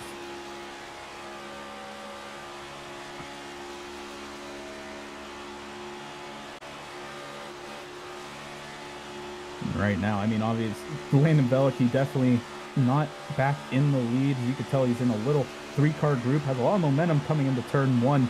But you can see on the left side of your screen right now, Garrett Vighton, 26 seconds ahead of, the rest of the field here. But you can see there's just a huge conglomerate of cars, about 12 or 13 cars that are within that little pack that are all tracking him down. And right now, Vighton's trying to keep hoping for a caution to come out to try and stay potentially on the lead lap, because he is losing so much time by just running by himself.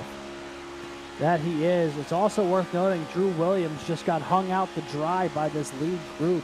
So the provisional leader when this... Oh, Bellicke in the ground. Landon Bellicke got a little bit into the infield. I think he got a bad time to push and ended up doing a little bit of off-roading. But, yeah, as things settle out for a second here, looks like the 7 of Brandon Schulenberger would be the car who cycles to the lead once the 42 makes his stop. Although, I tell you what, Garrett Vighton has found some draft pack of his own somewhere out there on the track, because he is not losing a ton of time, and that's because he has nestled himself right in here with Jason Waller and Athena Leclerc. You have 2 drivers that definitely know what they're doing here at the restrictor plate track, so he's obviously going to have to come down pit road for gas, but right now, definitely not in the worst situation. Technically, this little 5-car group with Lucas Moody and Wesley Shaw is, keeping up at least in front of the leaders enough to, they're not really losing more than like a 10th a second or a 10th a lap right now, it seems like. Yeah, so Garrett Vighton last came down pit road on lap 49.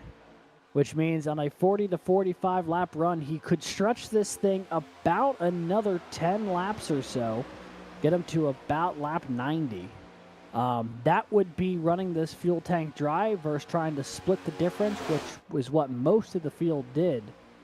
And Vighton at this point, not enough fuel to make it to the end of the race, but because he's nestled in with this little draft pack here, no one's going to be able to catch him probably on pace until he makes his way down pit road. So this could be a very interesting gambit here for the 42. And some guys that we've seen in the top 5 all day, Brandon Schoenberger and Ryan Whitlock, they're doing what they need to do. Provisionally leader on track after Garrett Vighton, but also some names like Jake Cummings showing his face now into the top 5. Connor Zabosian, Jared Kaler, Zach DeWale, and Alex Finnerty, all big winners from that green flag stop exchange. So, it's shaking up the standings, obviously, but, right now, all eyes are on Garrett Vighton to see what happens with his strategy call. Yeah, because that's the thing, is that he for sure can't make it if it stays green. However, he has given himself a very long window to try to wait for a potential yellow. Because he has still about another 10 laps that he could wait for something to try to fall into his lap here. So the Arizona State machine, who won the season opener about a month ago, looking to try and pick up win number 2 here, or at least give himself a chance. He was caught up in that earlier incident, if you remember, that restart incident with Matthew Nordberg, and I believe it might have been the 08 of Cade Corbin. It was a 3-car pileup right at the start-finish line. The 42 was among them. So you see now shifting around a little bit of side-by-side potentially. And the laps will continue to tick away here for the field. And yeah, I mean, Brad, they've gained about half a second on him, but because he's in this little 5-car breakaway, Schulenberger, Whitlock, and the rest of this group not really making a ton of forward progress. And if Viton really wants to save some fuel here, you might want to consider dropping back to the tail end of this little group. I mean, right now, being the second car in line, you're not using the most fuel out of all of them, but I mean, definitely going to have to push Wesley Shaw down the back stretch and through the front stretch. And, you know, that's obviously going to take a little more fuel than if you're like Athena Leclerc, Jason Wallet, Lucas Moody, these other drivers that, you know, are saving a little bit more fuel. Obviously, like we said, Garrett Viton's not going to make it to the end as it sits. But looking back here to second place and everyone behind, I mean, still single file, no one really jumping out to that outside line. But we have, as I say that, Garrett Viton now brings it down pit road. Oh, just as we cut away, he has a couple of takers. Jason Wallet, Athena Leclerc are going to stop now as well. A very interesting time to come down pit road if you're the 42. You're definitely going to be cycling out behind this lead group. But now, all of a sudden, all eyes have turned to the new leader of the race. That'll be the 7 of Brandon Schulenberger from Wingate, looking to lead the closing laps here at Daytona. Ryan Whitlock, Jake Cummings, Connor Zabosian, Jared Kaler, your new top 5. And, you know, for Brandon Schulenberger, he's a guy who's been up in the mix all day. He's been running top 5 most of the day up until this most recent run. And now we're getting a little too wide action just behind him. Kaler, DeWale, Nanny, all jumping up to the high side trying to make something happen. And it's leaving Look at this line. Alex Finnerty right now, he's trying to take at least a little bit of advantage here. He's now going to climb his way all the way up to the 4th car on that inside line. Some lap traffic also coming into play. But it looks like right now that outside line has the majority of this pack. You can see Connor Zabosian leads in his way, and we have Jared Kaler, who definitely knows how to get it done here at Daytona, is pushing the ever-living heck out of him through turn 1. Roaring through turns 1 and 2, 16 laps to go here in the Daytona. Oh, big wreck! 1 and 2, big wreck into the outside wall. Couldn't make eyes on who it was, but somebody was sideways and falling down off the apron. It may have been the 111 of Ethan Decatur. Potentially. Or, nope, the 79 of Ben Neller.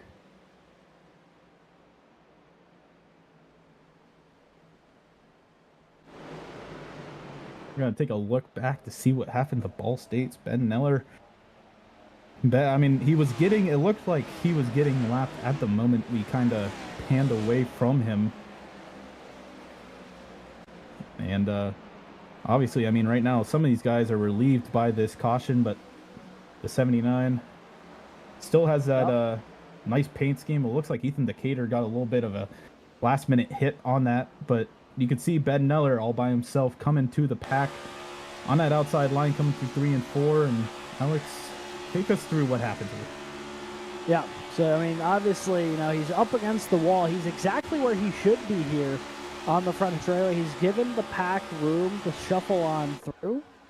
Nothing seems too out of place here as they made their way in the 1 and 2, but this is where things dissolve.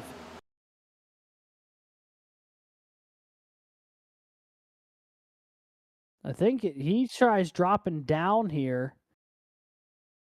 And it looks like Reese Bayham wasn't in the interest of waiting, and things just got a little tight as Dwayne Young also was coming up the track just slightly.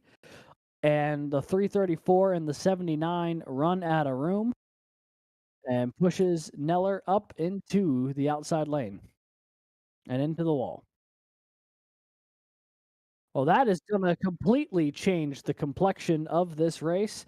We're going to step aside for a quick commercial break. When we come back, the closing laps of the Daytona 250, presented by Bohm Graphics. Racing isn't easy, but experiencing it is. iRacing puts you in the driver's seat with the industry's leading sim racing game. Drive on laser scan replicas of the greatest racing circuits from around the world. Go head-to-head against other drivers chosen by skill-based matchmaking to ensure competitive racing at every level. Compete across all your favorite series. In officially licensed cars, engineered to deliver the most accurate driving experience possible.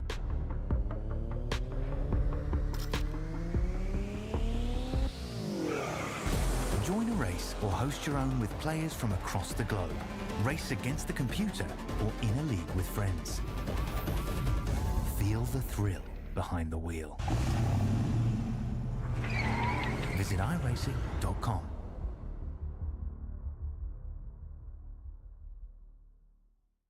When you want to be the best, you can't settle for the rest. For anything on iRacing, there's just one name you need, McCone. With the launch of McCone Entertainment and McCone Competizone alongside McCone's Setup Shop, we now provide the best of the best in setups, paint schemes, coaching, broadcasting, and event organization. With cars across all 4 license classes, we have what you need to hit the track with confidence.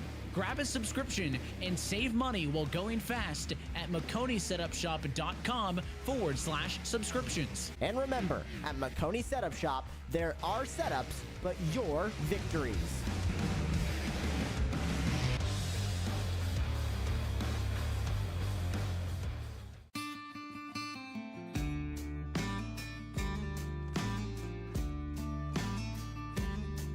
Hello, my name's Aaron Brown from the Garage Shop in Denver, North Carolina. We're here at the famous Bonneville Speedway in Wendover, Utah. One of the most harshest environments on the planet to race in, and that's why we need the best tools Snap-on has to offer. What we use here to pump up the oil in our race engines to prime them is this Snap-on screw gun. With its variable speed and high torque, this allows us to spin our oil pumps up to 1,500 RPMs, creating 70 pounds of oil pressure, which helps us get everything settled in, nice and happy, and turn the hot oil through the engine. Compact, lightweight, and able to fit in really tight spaces. Its 9-position clutch allows us to torque things, nuts, bolts, from 8-inch to 50-inch pounds. Small size and high performance helps us get into many places on a race car where normal tools can't. Under the dash and the engine compartment, we also use this to drill a lot of holes in very tight spots.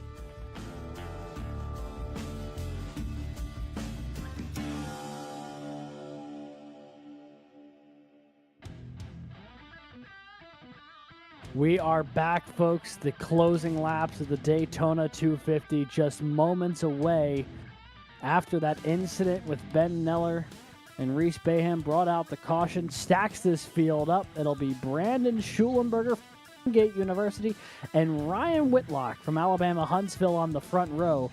Jake Cummings, Connor Zabosian, Jared Kaler, Zach DeWale, your top 6. It's going to be interesting. Landon Velicki has led most laps of anybody here today. He's currently in P10 after that pit cycle call with him, the Auburn cars, and Edward Sanchez didn't quite work out. Green flag is back in the air, and we are closing laps Daytona.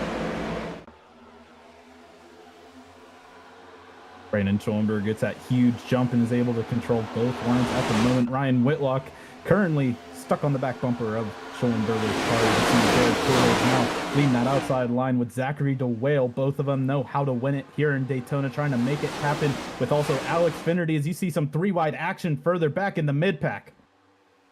Yeah, things getting a little dicier. Everybody knows it is time to go if you have not all. Schulenberger leads Whitlock and Zabosian through 3 and 4 on the inside. It is Kaler up high, trying to make something happen on the outside. He's got DeWale tucked in behind him, as is Alex Finnerty. As they come to the line here once again, it's going to be Schulenberger up front. 11 laps left here from Daytona. Schulenberger going to try to find a way to pick up career CIL victory number 2. Caution. Oh, and the caution's out deeper in the field. Spinning backwards is Wesley Shaw on the 70.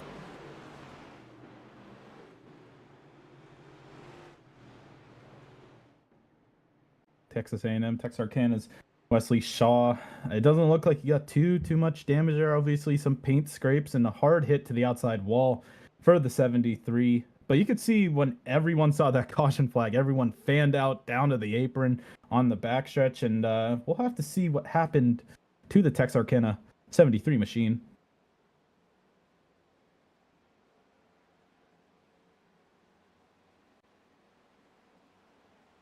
Let's take a look here, see what happened to Wesley Shaw.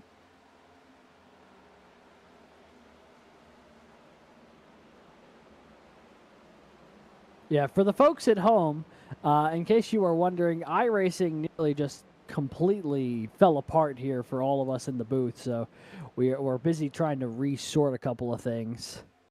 As we'll take a look here at the replay. This is looking back at that second group that was, starting up here. You can see some action with Wesley Shaw. Lucas Moody to his outside going in turn 2. Shaw just slides up into the 13 Ball State and then comes back down. And I believe Andrew McManus gets caught up in it and just sends the 73 spinning. And then, those two are looking straight into each other as everyone else dives down to the inside. Looks like Garrett Veit and Michael James also gets a little bit of contact from all of this. But relatively, for a closing, in the final 10 laps, a lot of these cautions usually involve someone on their lid. Yeah. Hopefully we don't see anyone go for the roller coaster ride here tonight. But you can tell the intensity is ramping up, and much like any true race here at Daytona in recent years, we might run green 80% of the time, but when you get down to the closing laps, when the pushes start getting harder and more aggressive and frequent, the opportunity for something to go wrong becomes more and more plentiful. And I have a feeling that is what we're going to encounter here tonight. When they get going again, Brad, it's going to be only 7 or 8 laps left. In this position, as someone who has found some decent success in the CIL here at Super Speedways, do you want to be the control car trying to dictate everything that's behind you?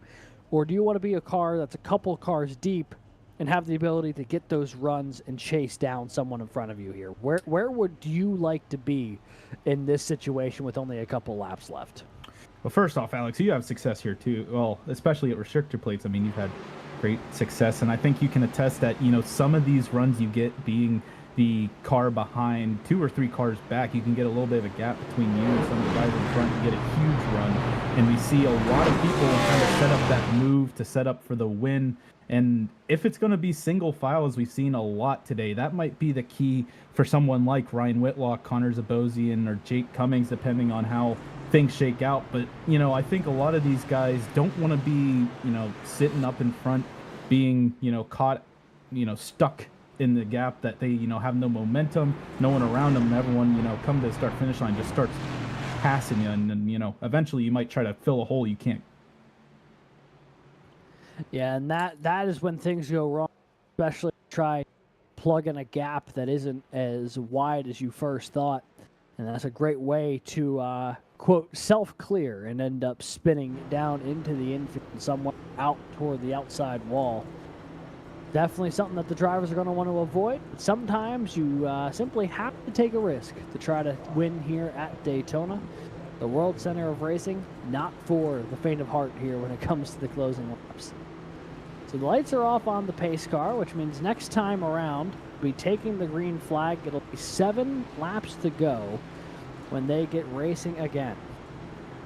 It's going to be Brandon Schulenberger for Wingate University lining up on the inside here. Picked up his first ever win last season at Las Vegas.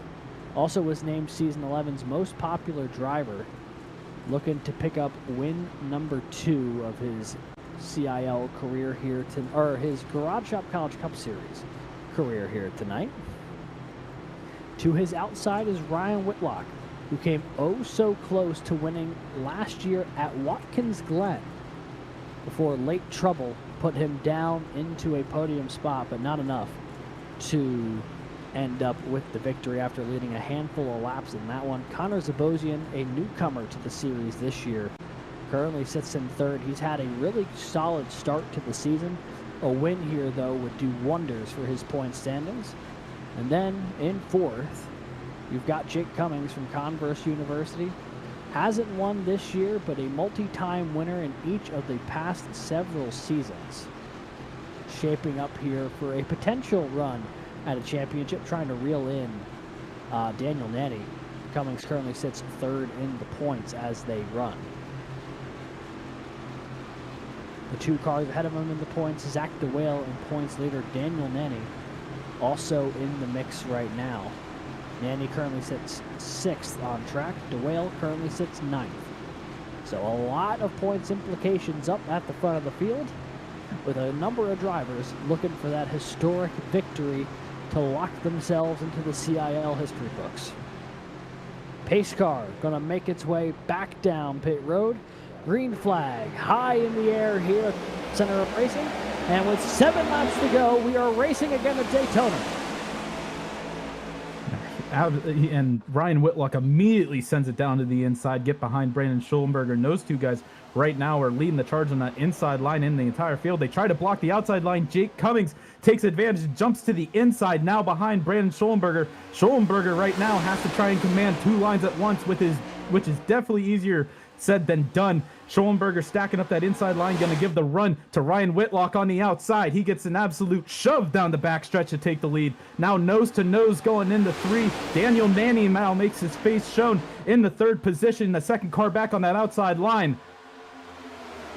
Things getting really aggressive here in the front group. Cars all out of sorts off of turn 4. Somehow, though, they all keep it pointed the right direction. Ryan Whitlock going to lead that lap. 6 laps to go in the Daytona 250, and the Alabama Huntsville driver drops to the bottom, putting Daniel Nanny in front on the outside, and Zabosian and Kelton Quick merged into each other on track. Somehow that didn't lead to a yellow. They were fully embedded inside one another, and now they are 3 wide down the back straightaway. It's something new every day. I don't exactly know how that worked, but you can see the outside line is where it's at right now. And of course, the man who's been at the front all season, Daniel Nanny, now makes his face shown and now leading the charge in front of everyone else as we have Brandon Schulenberger loose. Schulenberger got a bad push off of 4. He saved it and is going to be able to merge right back into the pack. You see him trying to get back up the speed here. He lost a ton of track position as they're wrecking in front of him. Sanchez around, Whitlock's around. Into the wall. And a huge wreck. Is that not a caution? Oh, okay. Ryan Whitlock on his side for a second before they threw the yellow. He was the race leader just a lap ago. And much like Watkins Glen last year when leading late, the opportunity may have just vanished from the hands of the Alabama Huntsville driver.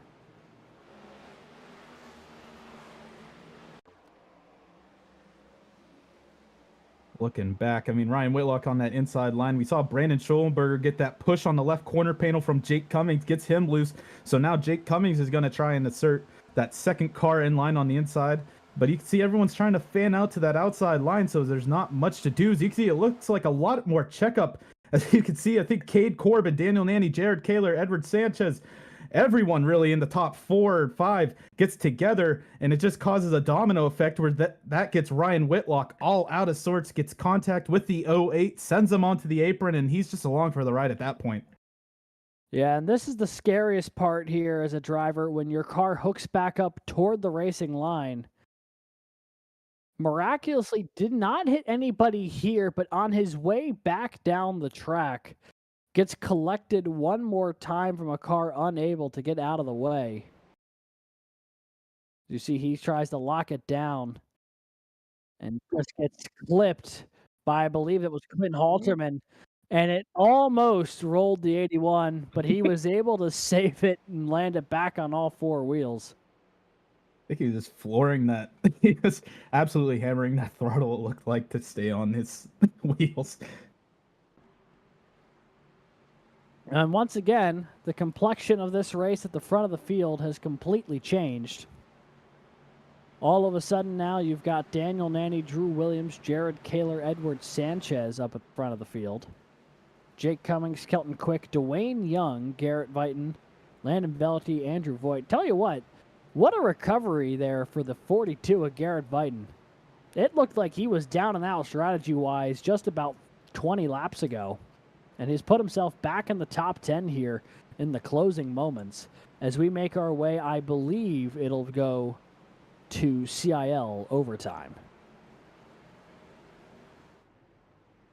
And I mean, really looking at this front five, you got a lot of these guys who have won races in the past, have shown a lot of speed in the past, and only one of them, and Edward Sanchez, is still looking for a win here at Daytona. So, like, I mean, these guys up at the front, I think, really have a lot of speed. They can take the bumps, give the bumps, and I think these guys from 6 on back, Kelton Quick, we've seen him fast all day, and Garrett Vighton, like you said, had a heck of a recovery throughout the day, are going to try and make their way through the field. And Landon Velty, who we saw a lot of today, you know, he led the most amount of laps. He knows how to stay in front, currently sitting in 9th position. So, you know, a lot of these guys know how to get it done, but it's going to be who can get it done here today, Alex.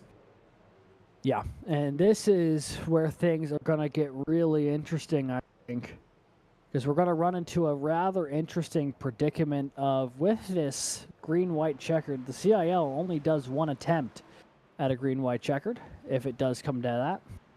And should it be the case, if the white flag is taken, the race will finish under the next flag thrown, whether that is the yellow or the checkered. However, if because there is only one attempt, the moment that they take the green for the green-white checkered, the next flag will end the race, because there was no second attempt to try and take a crack at it. So this will be interesting to see how this shakes out. And one thing to note, Alex, I believe the 30 of Daniel Nanny got assessed the penalty for that caution. So he's quite literally going to go from the front of this pack to the back. Unfortunate for Daniel Nanny there. We're going to see how, if he can recover from, it looks like he's going to have to end up in the 27th or 28th position. No, 27th position as it stands. So, that's devastating for his opportunity to try and go 4 in a row, if that is how that's assessed. Although he is still sitting up at the front here. I believe it's an active conversation happening with the stewards and with the team at the moment. But until that is sorted out, as they run, Daniel Nanny will lead the inside lane to green. If not him, it would be Jared Kaler in the 58. Drew Williams going to lead him on the outside lane with Edward Sanchez just behind him. Biggest wild card in the top 10, I'd have to imagine here, Brad, is Dwayne Young from Kettering. They've not talked a whole lot about the 45 tonight, but this is about as high as he's found himself. And in super speedways, anything can happen. So I'm very curious to see how that shakes out if they get a proper run to the checkered flag. But again, when they take the green, the next flag will end the race.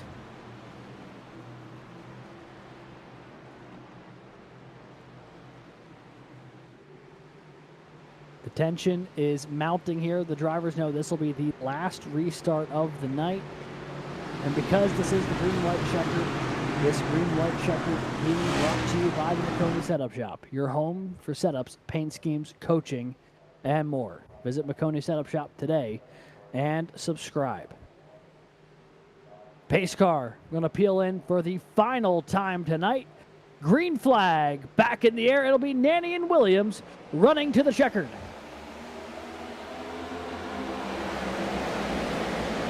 And a heck of a push from both lanes. Edward Sanchez, we've seen him all day have great pushes. And you see Dwayne Young is to the inside.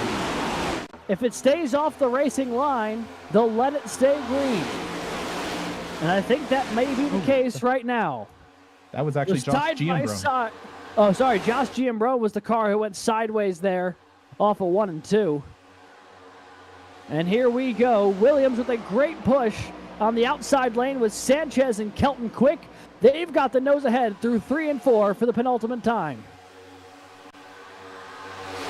The outside lane's been where it's at. It seems like this caution all day. It's been that inside lane, but now you can see a little bit of loose car. It looks like Andrew McManus gets a little crazy. That's not Andrew McManus. Dwayne Young gets a little loose coming out of 4. And we have some 3 wide action going back through the tri-oval. Someone's around.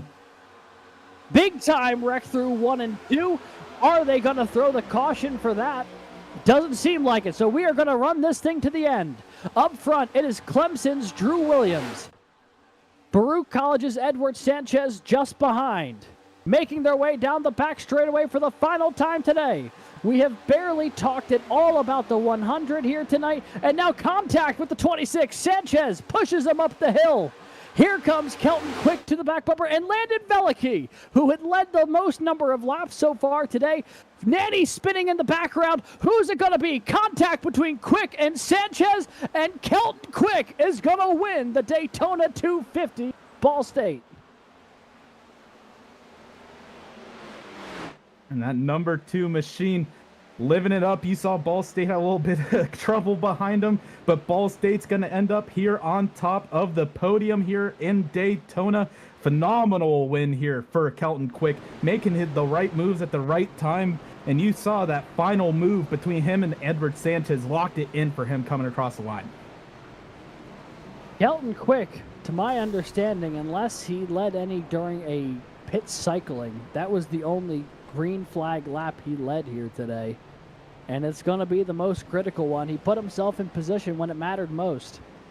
And the Ball State Cardinals will pick up their 4th straight win as a university here, Brad. This time, though, it's not coming from Daniel Nanny. This time around, from the 2. Kelton Quick, his first ever Garage Shop College Cup Series victory, comes at the big stage, the World Center of Racing.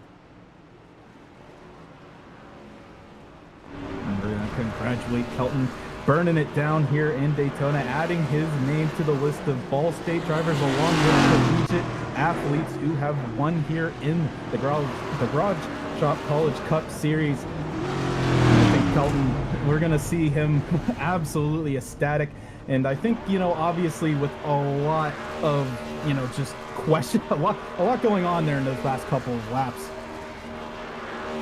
Yeah, there's going to be a lot to dig through at some point on that final lap. I think there was 3 or 4 separate incidents, but since none of it was for the lead, it was all good.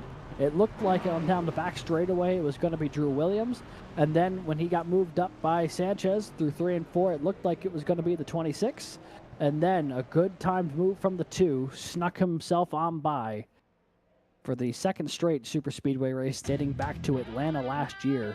Edward Sanchez is going to finish 2nd in heartbreaking fashion. And then Landon Veliky, who led the most laps here today, will bring it home on the podium. We'll get to all those interviews and tonight's final results in just a minute. We'll be right back.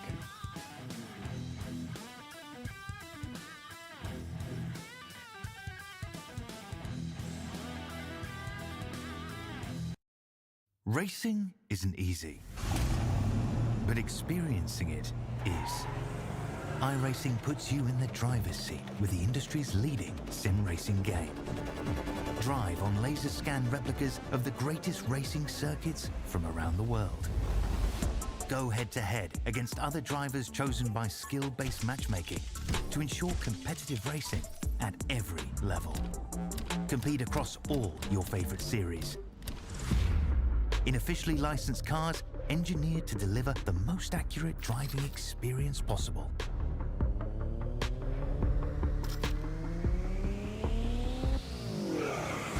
Join a race or host your own with players from across the globe. Race against the computer or in a league with friends. Feel the thrill behind the wheel. Visit iRacing.com.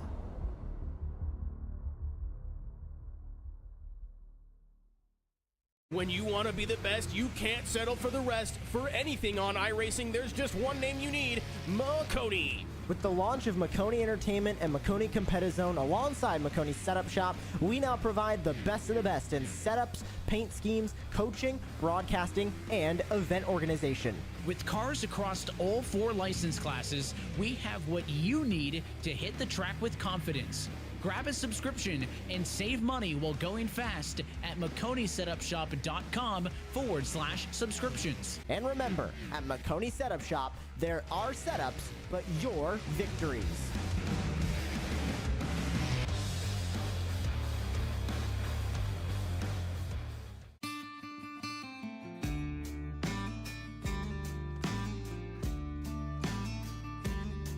Hello, my name's Aaron Brown from the Garage Shop in Denver, North Carolina. We're here at the famous Bonneville Speedway in Wendover, Utah. One of the most harshest environments on the planet to race in, and that's why we need the best tools Snap-on has to offer. What we use here to pump up the oil in our race engines to prime them is this Snap-on screw gun. With its variable speed and high torque, this allows us to spin our oil pumps up to 1,500 RPMs, creating 70 pounds oil pressure, which helps us get everything settled in, nice and happy, and turn the hot oil through the engine. Compact, lightweight, and able to fit in really tight spaces. Its 9-position clutch allows us to torque things, nuts, bolts, from 8-inch to 50-inch pounds. Small size and high performance helps us get into many places on a race car where normal tools can't. Under the dash and the engine compartment, we also use this to drill a lot of holes in very tight spots.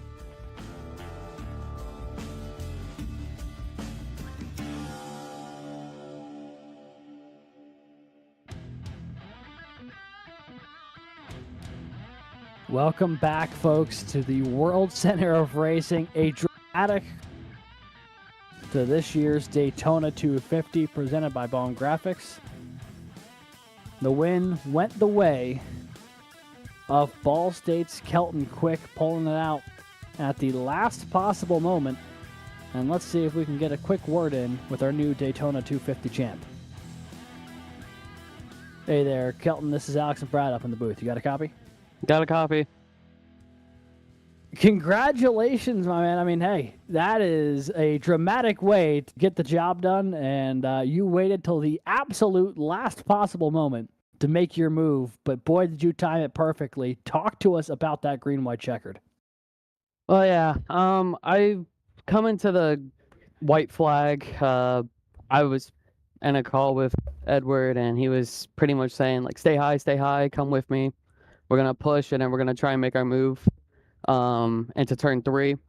And, yeah, I just wanted to wait until the last possible second. I had the run, but I was just trying to make sure that I didn't do him in a dirty way. And I just wanted to make it a clean fight towards the finish line.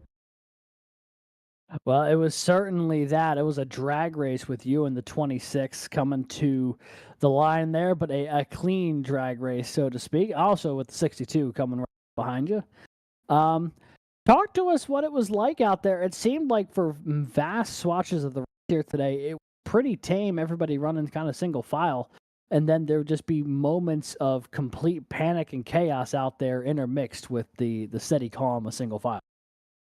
Yeah, for that, my job, for me and my, not experience, but just for me in general, I just wanted to kind of chill and just, like, stay in that bottom line as long as possible. Now, if, like, my teammates wanted to have a run, take the high line, I jump up and do that.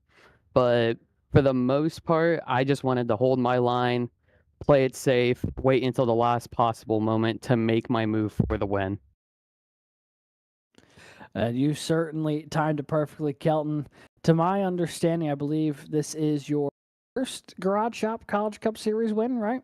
Yep, this is my first ever win.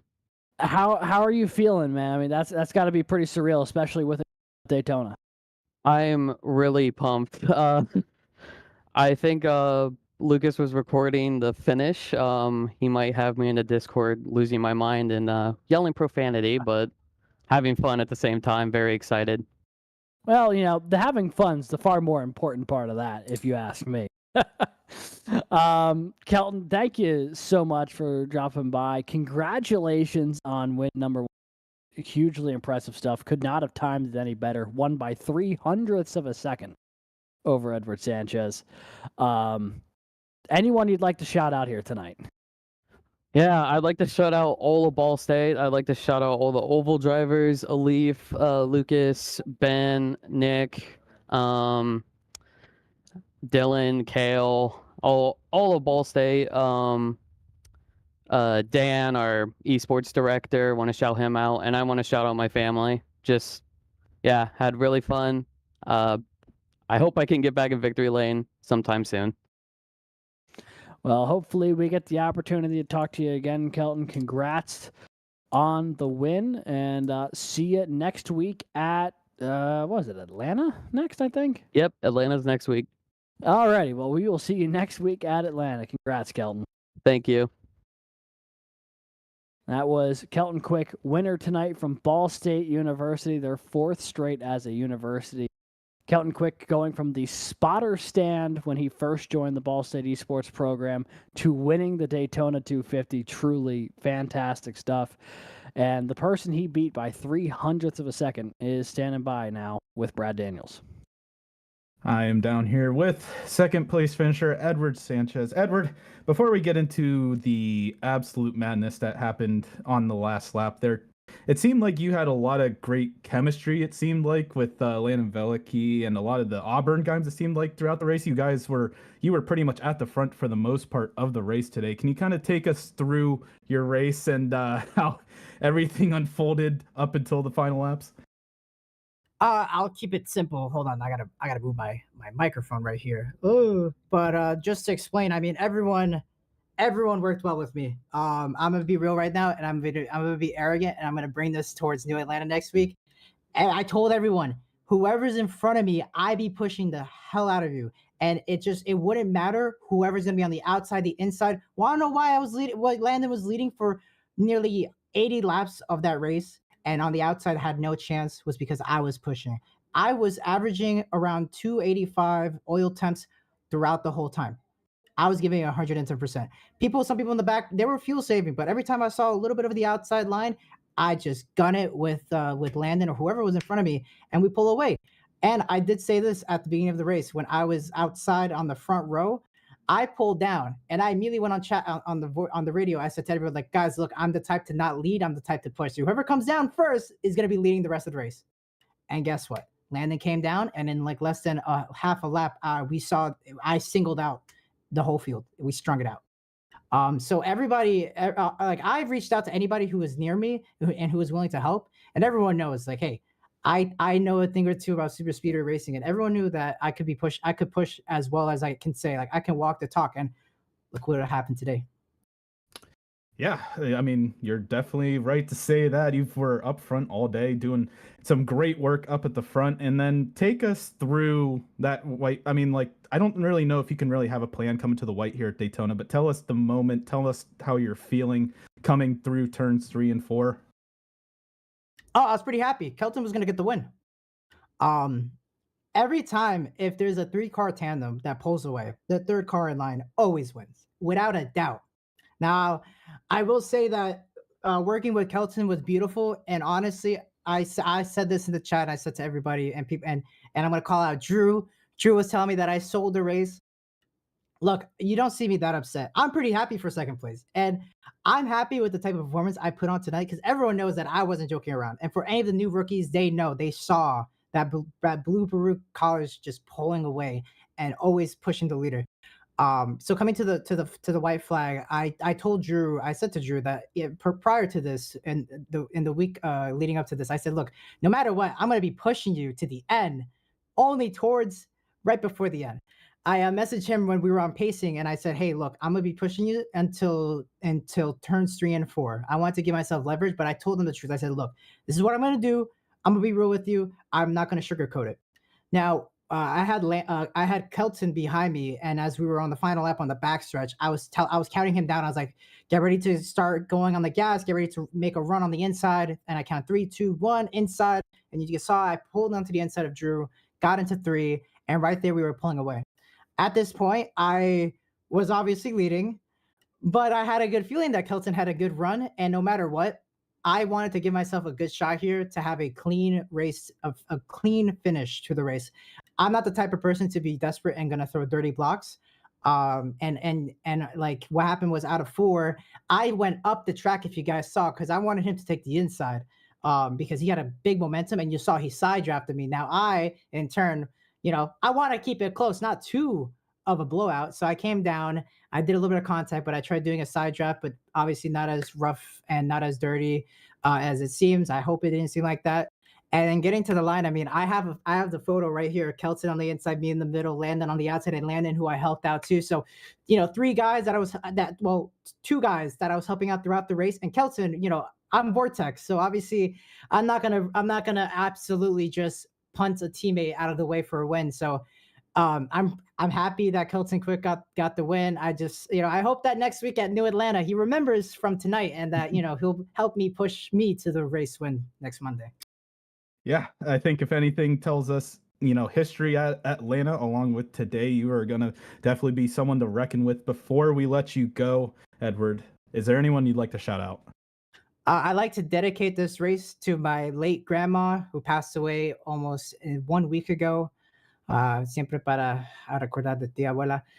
I like to give a big shout out to my brother Matthew and to my parents. My parents are at Colombia, so hola desde acá.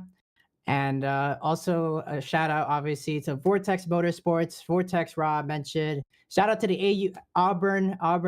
Those fellas. I love to commentate them in the CILFC back when I was up in the booth, and they were fantastic to work with. I mean, pulling off that strategy didn't work out, but it was still fun to strategize and do things together.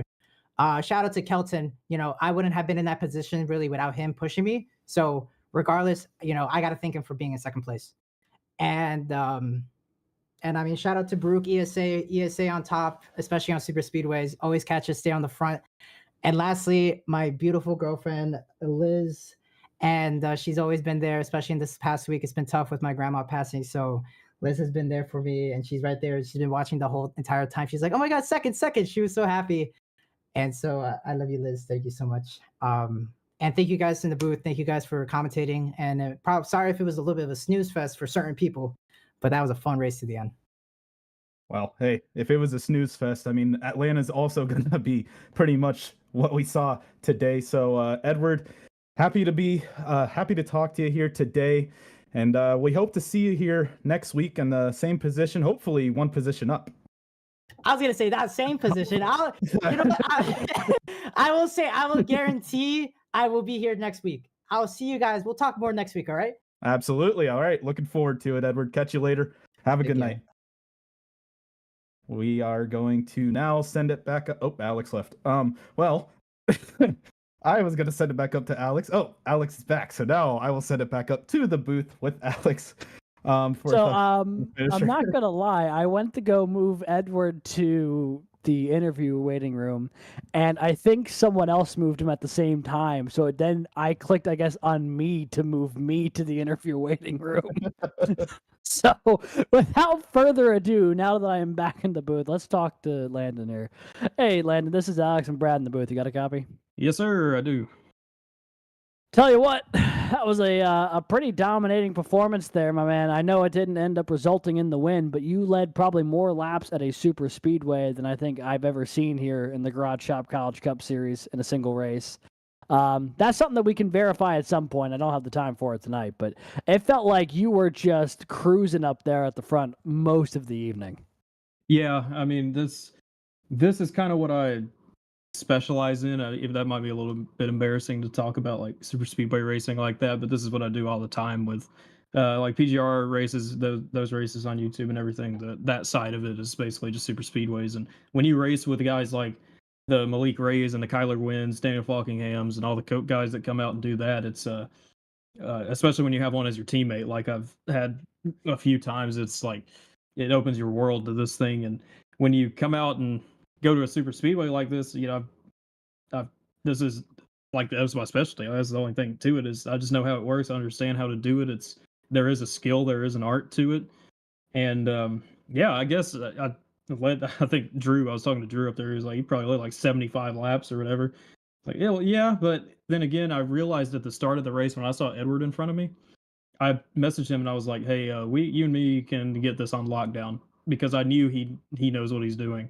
And sure enough, that's basically what the whole race was. But that pit strategy is kind of what screwed us because we added in. I think it was me, Edward, Logan, and Reese came in, and we added probably a little too much fuel into it. It was Edward's call. We trust him. I was like, hey, we need to add this, and I thought, yeah, that's safe. Let's just add that in, and then we didn't really have a clean exit. We had to get connected a little too long. Took us too long to do that, and then I thought we still broke everybody, but then when I saw a 12-car pack in front of us, like, oh, well, okay, I trust that Edward, like, we're gonna get there, and we did, and then the yellows start, and then it's just whatever. But I'm happy with a third. To finally get an interview in the CIL. It's about time, but definitely wanted to come in and try and win it for old Auburn University, and everyone out there. Is just a tough break for us. I thought we were gonna have this one. I really thought it looked like it was gonna come down to the wire there. I mean, you were in position at the end. I mean, less than a tenth off the race win tonight. It came down to a drag race between you, the 2 and the 26. Was there anything you could do differently, you think, on that green-white checkered to try and get that extra, couple feet on the two guys in front of you, or was that simply just the way it shuffled out here tonight? That's the way it's shuffled out, because really the restart prior to that, I was being way too conservative, like staying in the bottom line, and then when we finally did get the chance to go up, it was like too little too late. The caution came out and ended up being a net loss, even though it seemed like we were actually going places. I don't really know what really caused that. I mean, I know I was trying to look out for Logan behind me and my other teammates, people I was working with, like Josh Jambroni in that race as well. But honestly, the move, and I was saying this in Discord, like, look, we really don't have a choice here. If we're going to be stuck on the bottom, the bottom rolled that first restart, and then it just died the next two. That middle restart, I was like, we have to push mid here. We have to do something. If we can't get up, we got to push mid. We got to lock together, and we got to no lift throughout all this. And whoever jumps in front of me, excuse me, I'm just gonna no lift them too, because that's what you have to do. That's really what hurt it at the end and set up that last green white checker. Because if I had better positioning, then we would have probably been better. And I felt bad. I did have Josh Jambroni behind me on that last restart, and we were talking. We had a channel in the race and everything, and he was like, "Hey, I'm with you. I'm with you. Let's just go somewhere." I'm like, yeah, just trust me, follow me wherever I go, because I'm going somewhere. And I had to go up. I was hoping he could pull up in front of me right when we took the green, because there was I think it was Garrett had a big gap, and I hopped up there, and then he got turned immediately. And I was like, I'm so sorry. I had to take it. And he was like, yeah, I got turned from the bottom, but whatever. And yeah, towards the end, it's just when they updated these cars since that Coke race and the Clash, they slowed them down and everything. You just can't really make the moves that you used to be able to in this car. You can't push as much. You can't. The runs are slower. The side draft's stronger, and then on top of that, it's just that air bubble seems to have gotten a lot worse with this new update, and that's why, like, on that restart, I believe Kelton wasn't even connected to Edward coming into 3 whenever they made the move on Drew, and I couldn't pull up at all. Like, I thought I was about to get swamped by everyone out back. It's just how much they slowed this car down. It's a little frustrating, because it was definitely a fun package prior to this, but it's still, at the end of the day, it's a good result, and I'm happy with it. Yeah, obviously, to my understanding, I believe your best finish here in the Garage Shop College Cup Series. I do believe it's the first time we've had the opportunity to chat with you here post-race. I believe it's Auburn's second podium finish here as far as super speedways are concerned. Logan Smith got one at Talladega not all that long ago. Do you feel, with the way not only yourself but kind of the whole Auburn program performed here today, do you take a lot of optimism into New Atlanta because of that? No, 100%. I went into it. I knew, like, I was halfway expecting, like, they were me going to them and them coming to me in a way, like, how do you do this? Because, like, we know you do this all the time. Like, how do you do this? And tonight we only had like 30 minutes for me to go through some stuff I knew with them in this car, and it honestly went a lot better than I was expecting. I know Reese Bayham, he's one of the best drivers anyway, as it is, and I know he knows what he's doing. Logan as well, racing with him. It's just there's a little bit of a different level to it, the way that at least I know it, and I'm not trying to, like, be a brag or anything like that. Not by any means. It's just there's a little bit of a difference. But honestly, we went in there and it worked out for most of that race. Whenever it was me and Edward, then Reese and Logan. Unfortunately, Andrew he started blinking out a little bit, but when we got together, it was on lockdown. Like it was completely on lockdown. We were when Edward got hot and he backed up in the corners. Reese knew exactly when to time it back up, hit him into me, and launch down the straightaway. Logan was there too. He knew exactly what to do, and that definitely gives me a lot of optimism for Atlanta. And unfortunately, the last time we were at Atlanta, me and Logan ran the perfect race and did everything about as perfect as we could, honestly. And then when the server went out and we both got wrecked from the server going out, that was the most upsetting. I think I finished 4th in that race when Logan came and pushed me back, but that one hurt a lot. And Atlanta is one of my favorite racetracks. It's one of my best ones to run on. And I have a lot of optimism going into next week with what we did here tonight. And I think for good reason. Y'all showed a lot of pace, and you saying that like triggered something in the back of my brain that I had completely forgotten about, which was how good y'all were at Atlanta last season before the server crash that wiped out like a fifth of the field. Yeah, that was crazy. But yeah, to your point, Landon, I mean, great performance today from you and the team. You're gonna get a ton of points from both bonus points and the third place finisher points, so congrats on that. And I think y'all might be one to keep an eye on next week at Atlanta. Opportunity potentially to be talking to you again at the end of that one, and maybe a couple spots higher as well. Landon, anyone you'd like to shout out here before I let you go tonight? Oh yeah, of course. Auburn iRacing. It's been a fun program to be a part of, and try and be a leader of that program as well as the VP of it and everything. It's been a lot of fun to be a part of that. And I'll shout out the other one, Nightmare Esports, my other team that I run on for most of my racing on iRacing. Shout out to them as well. And just y'all for the broadcast, of course. It's always fun to go back and watch a broadcast whenever something's going on and see yourself out there, see your name on that board, see you making moves and everything. And I want to shout out Christian Hill, actually. He being the producer of CIL and has been forever. He came out and did our PGR 500 with us, and that was really cool to kind of have that CIL and PGR merge with what I do all the time. And then Christian comes over, and that was really cool to do that a couple weeks back. So, yeah, I guess that's everybody. Alrighty. Well, Landon, thank you so much for dropping by. It was a joy to talk with you here, and hopefully this will be the first of many. Yeah, of course. Appreciate y'all. Alrighty. And that was third place finisher tonight, Landon Velicky for Auburn University, bringing home that number 62 machine in third, 900ths off the race win after a phenomenal showing leading over 70 laps here tonight in tonight's Daytona 250. Do we have one more? Yes or no? All right. Yeah, we'll pull him in here. This is alumni winner Drew Williams going to chat with Brad Daniels. We are down here with Drew Williams, our alumni winner here from Daytona. Drew, how are you doing tonight after all of this calamity that unfolded in the final laps? Honestly, I thought I'd be more bummed for losing yet another Daytona race in this league on the last lap, but no, honestly, after the season I've been having so far, I'm pretty thrilled just to be up at the front again.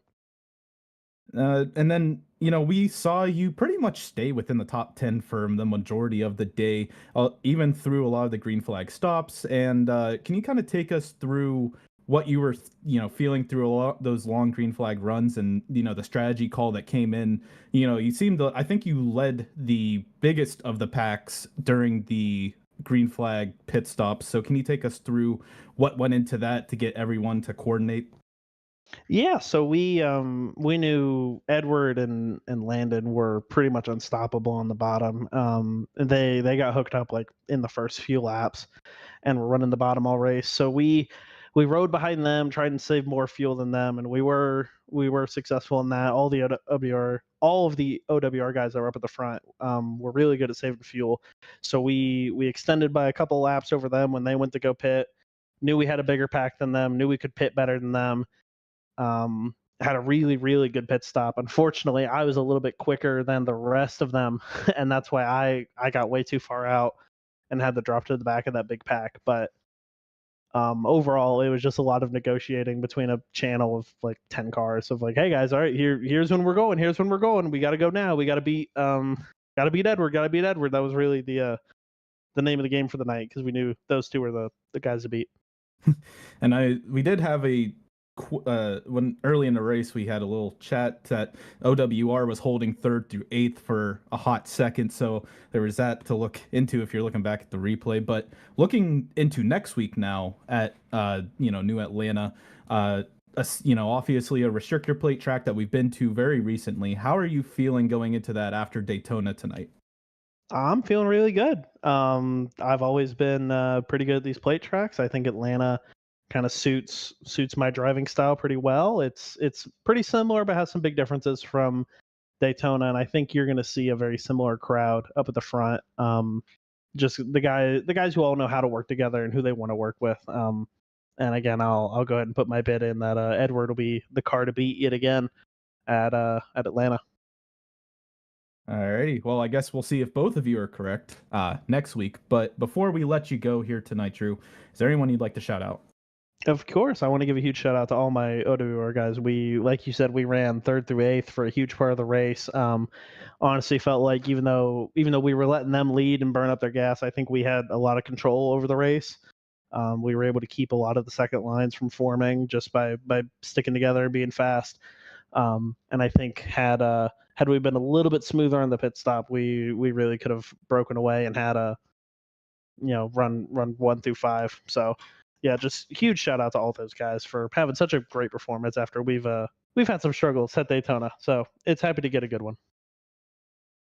Alrighty, well, thanks again for joining us, Drew. Well, hopefully we'll see you up here in the booth again next week if all things go well. And have a great night. Yep, thank you. See ya. And I will join Alex here back up in the booth. And I think we will take a second here to run through your final standings from Daytona. You bet. They're coming up on your screen now. It was Kelton Quick picking up career victory number 1 here tonight by 0.03 of a second over Edward Sanchez. His second straight second place at a restrictor plate track. Landon Velicki brings it home 3rd for Auburn, and a dominating performance, just wasn't able to close it out here tonight. Drew Williams 4th for Clemson, Garrett Vighton 5th, and a great recovery for the 42 machine, a great points day for the Arizona State driver. Jake Cummings finishes 6th here tonight. Dwayne Young, a strong 7th place for Kettering. Jared Kaler 8th for UNC Charlotte. Lucas Moody 9th for Ball State. And Wingate's Brandon Schulenberger rounds out your top 10. In 11th, we had Logan Smith from Auburn University, and his teammate Reese Bayham finishes 12th. Zachary DeWale from St. Clair finishes 13th, and right behind him, Daniel Nanny from Ball State.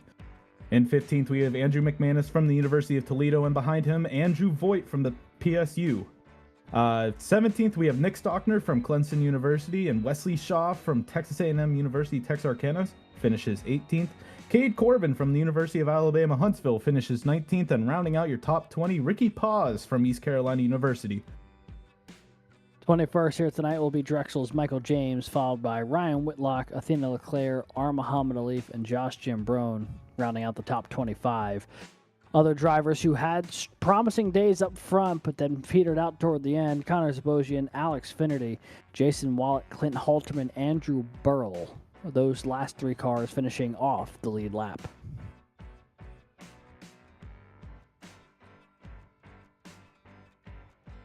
And the rest of your field here tonight: Dylan Godinez, Jack Wilson, Nathaniel Crone, and Andrew McGill, Ethan Decatur, Ben Neller, Matt Nordberg, Nick Henley, Keegan Kallick, and Roger Primo, all finishing a number of laps down this evening. And well, Alex, after a lot of chaos in the final laps here in Daytona, how is this all gonna, you think, unfold in Atlanta? It's going to be interesting to watch. I mean, that kind of race, similar style to here, but you'll really see the cars who are able to get good handling move to the front sooner rather than later, because you need to actually use the brakes at a place like Atlanta versus here at Daytona. So that'll be an interesting one to kind of see pan out.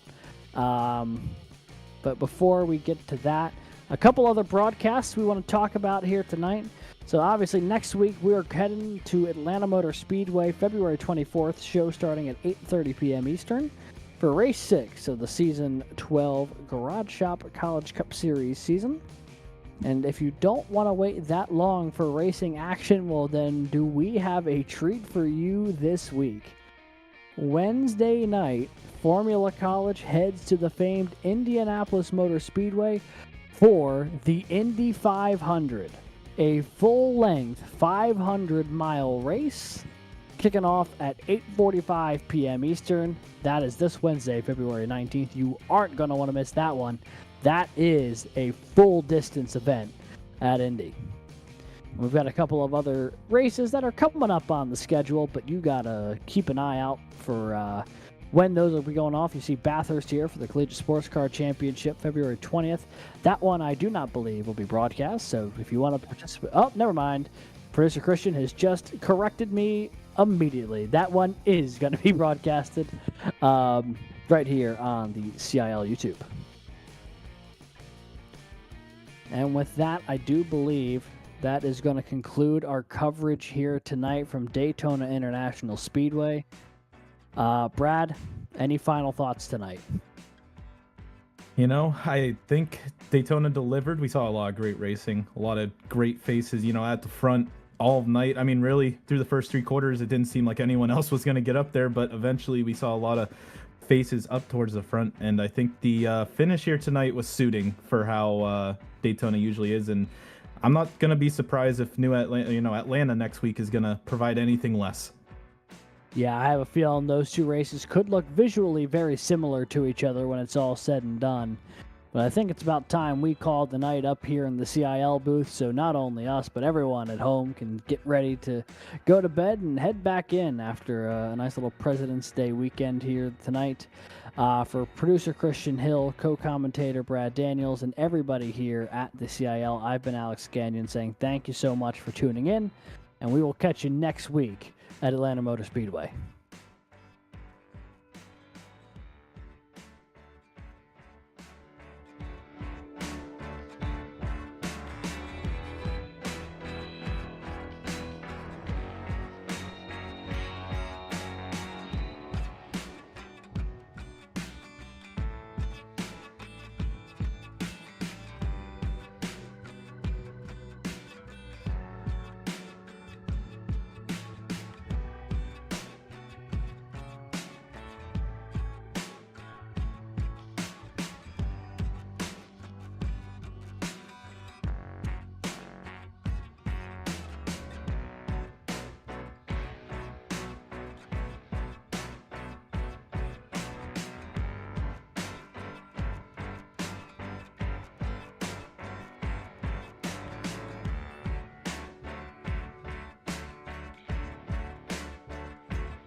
Racing isn't easy, but experiencing it is. iRacing puts you in the driver's seat with the industry's leading sim racing game. Drive on laser scan replicas of the greatest racing circuits from around the world. Go head-to-head against other drivers chosen by skill-based matchmaking to ensure competitive racing at every level. Compete across all your favorite series. In officially licensed cars, engineered to deliver the most accurate driving experience possible.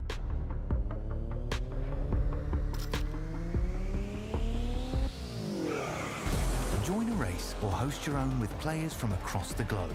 Race against the computer or in a league with friends. Feel the thrill behind the wheel. Visit iRacing.com.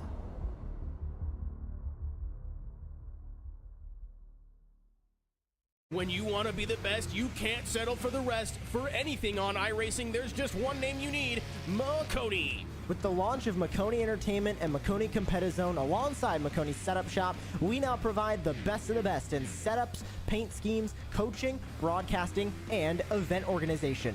With cars across all 4 license classes, we have what you need to hit the track with confidence. Grab a subscription and save money while going fast at McConeSetupShop.com/subscriptions. And remember, at McCone Setup Shop, there are setups, but your victories.